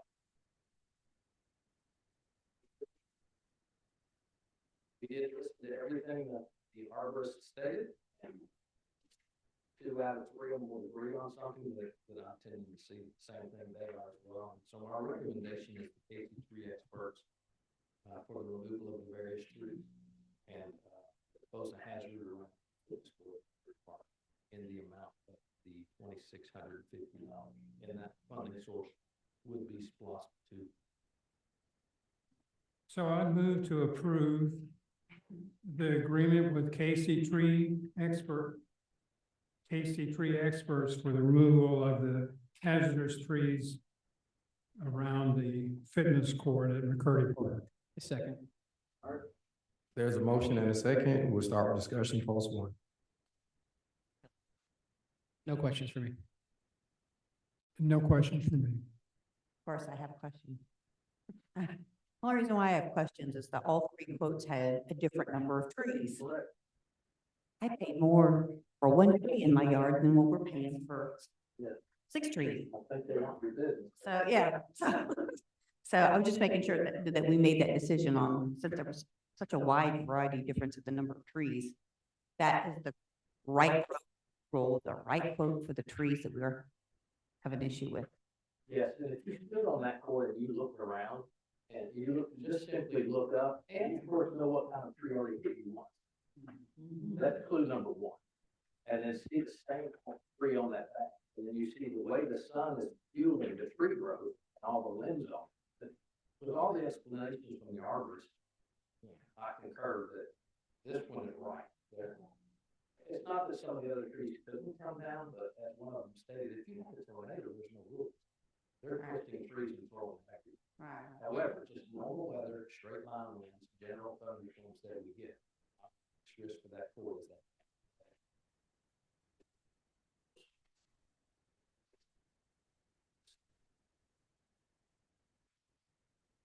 Post 5. The reasoning for taking down the trees, is it compatible with our proposed tree ordinance, and is it not hypocritical to homeowners? That's a good question.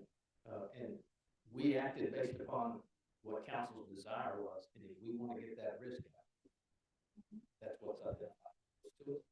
So we simply presenting to council that if we want to protect that court with the highest percentage, we believe this is the right answer to this particular problem. Same thing about their house. And that's what that's just my That would be concern. my big. Yeah.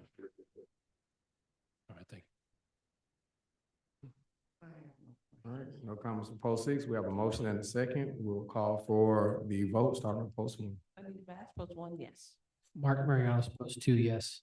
Ryan Smith, post 3, yes. Kay Nunez, post 4, yes.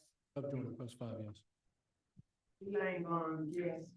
All right, that's unanimous vote on consideration of approval for an agreement with Casey Tree Experts for the removal of potential hazardous trees from the area of the fitness court in McCurdy Park. Thank you so much. Thank you. All right, we'll move forward. We have consideration of an action on the request to declare certain city-owned vehicles a surplus and authorize their sale. Good evening.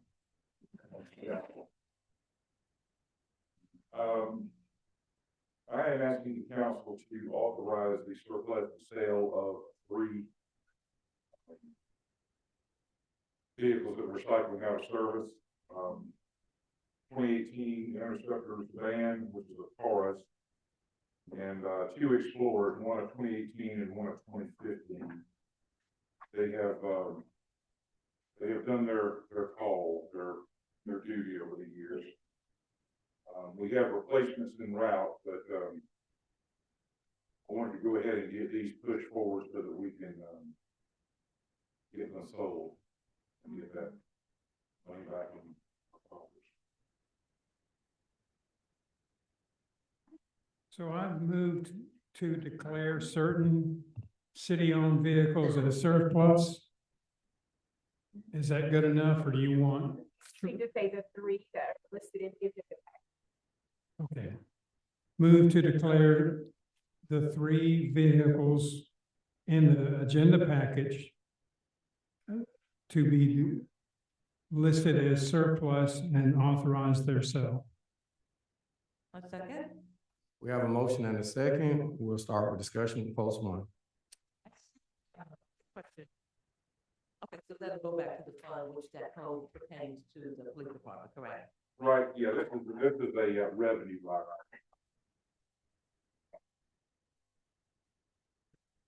I have no questions. Post 3, No questions. post 4, No question. post 5. How many vehicles do we have left that we own? I don't know. on the councilman. I would have to look at my list. It's a good thing that we own there. I don't know if we still have any on GMA lease. I have to look at paperwork. And then of course we have some on enterprise lease. What? The enterprise lease, have the numbers and the service been up to your standards?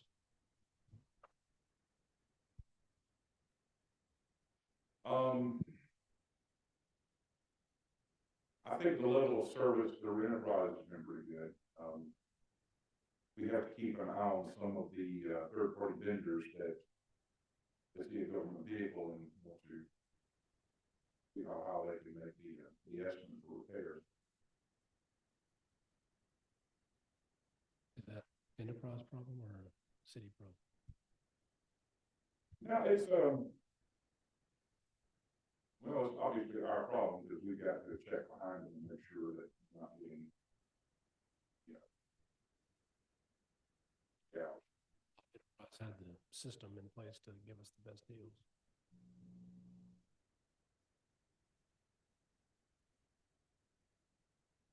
They did say that. They did say that. Is that okay? Thank you.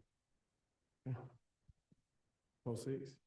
You answered my question, Lieutenant Hillis. I wanted to know what were the funds going back to. So you answered my question. Thank you. Okay. That was a motion and a second. We'll call for the vote, starting with post 1. Yes. Mark Mariano's post 2, yes. Ryan Smith, post 3, yes. Hayden, yes, post 4, yes. Bub Green, post 5, yes. Fund, post 6, yes. Okay, that was unanimous vote for consideration of an action on the request to declare certain city-owned vehicles as surplus.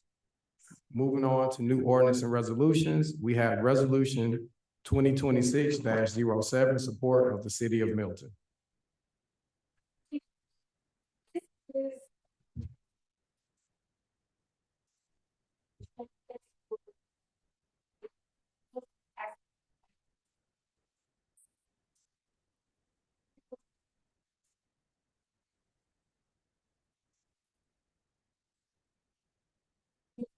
Dollars and lots of legal fees all the way up to the Supreme Court. We did get a ruling from the Supreme Court on one aspect of the case that was in the city's favor. This is the second part of the case that has a lot of ramifications for each city. The city of Milton has reached out to multiple cities that I represent, my firm represents, again, trying to make it clear to the appellate courts that this is an important issue for all of the cities, not just the city of Milton. And what this has to do with is cities have always had a less than robust sovereign immunity and when it's compared to counties. And because of that, cities are open to more lawsuits. I mean, that's just the basic way of understanding it. And what this case has allowed cities to do is to bring that particular question to the forefront of the appellate courts. There was one case back in the late 60s that made it clear that cities ought to be treated the same as counties. But over the years, the appellate courts have moved away from that. And so what this is a resolution of the city of Stone Mountain in support of the city of Milton's position that cities should have equal sovereign immunity rights as. Happy to answer any questions. I move to approve resolution 2026-07. A second. All right, there's a motion and a second. We'll start with discussion on post one. Are we finding that other cities that are a part of this are in total agreement with this? Yes. So I will tell you, the first round of this, I actually wrote different resolutions and did a separate amicus brief for some of my cities. The way that they have done this is very, very well done. I won't make any changes to this resolution. I have not. And other cities in the Atlanta metro area are doing the same. There was a time I wanted to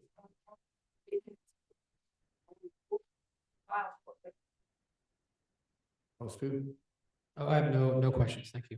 No questions. Thank you. No question. No question.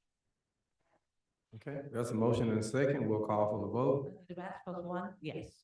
Mark Marianas, post 2, yes. Ryan Smith, post 3, yes. Kay Nunez, post 4, yes. Jordan post 5, yes. Okay, that's unanimous vote for resolution 2026-07, support of the city of Milton.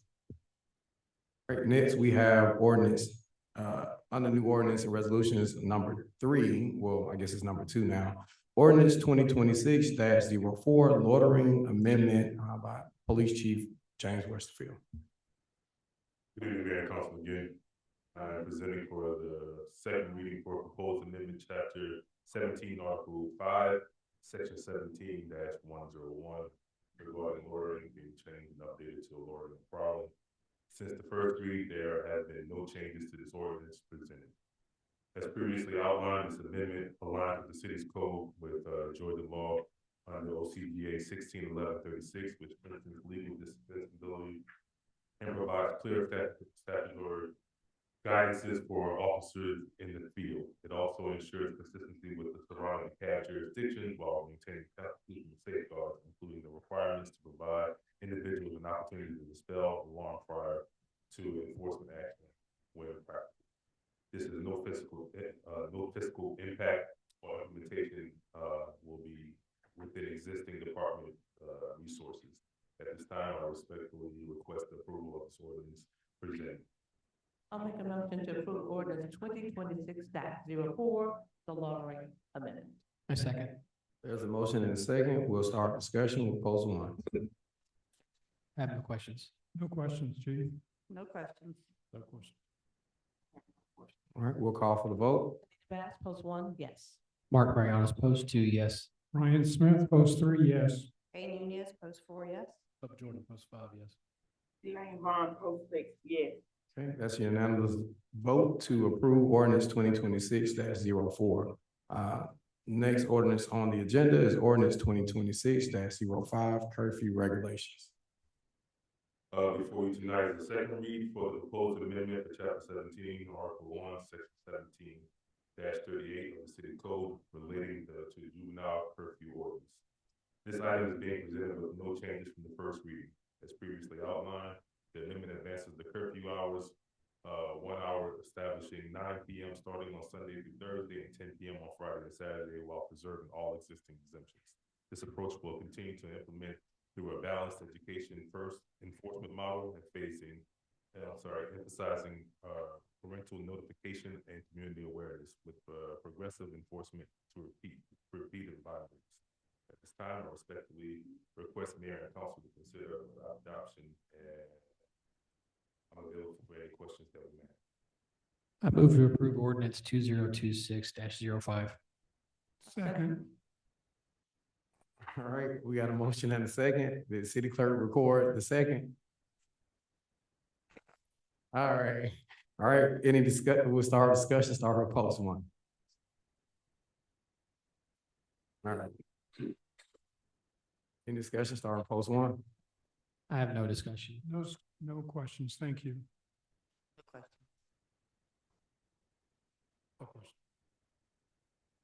Okay, we'll call for the vote. Eddie Bass, post one, yes. Mark Mariano's post 2, yes. Ryan Smith, post 3, yes. Katie Nunez, post 4, yes. Elaine Vaughn, post 6, yes. Okay, that's a unanimous vote for ordinance 2026-05 curfew regulations. Thank you so much. Thank you very much. All right, Happy birthday. we now go to remarks of privilege. We'll start with post one. If there are any remarks of privilege, and we'll work our way around. No, for post one. I have none. Thank you. Yes, I would like to express my appreciation to Detective Switcher and Eddie Stevenson for keeping the city up to speed with what was going on with our new railroad bridge. Thank you. Post four, No, thank you. post five, post six. Okay, well, that's remarks of privilege. Announcements by mayor. I want to tell Missy Lane happy belated birthday. Her birthday was yesterday.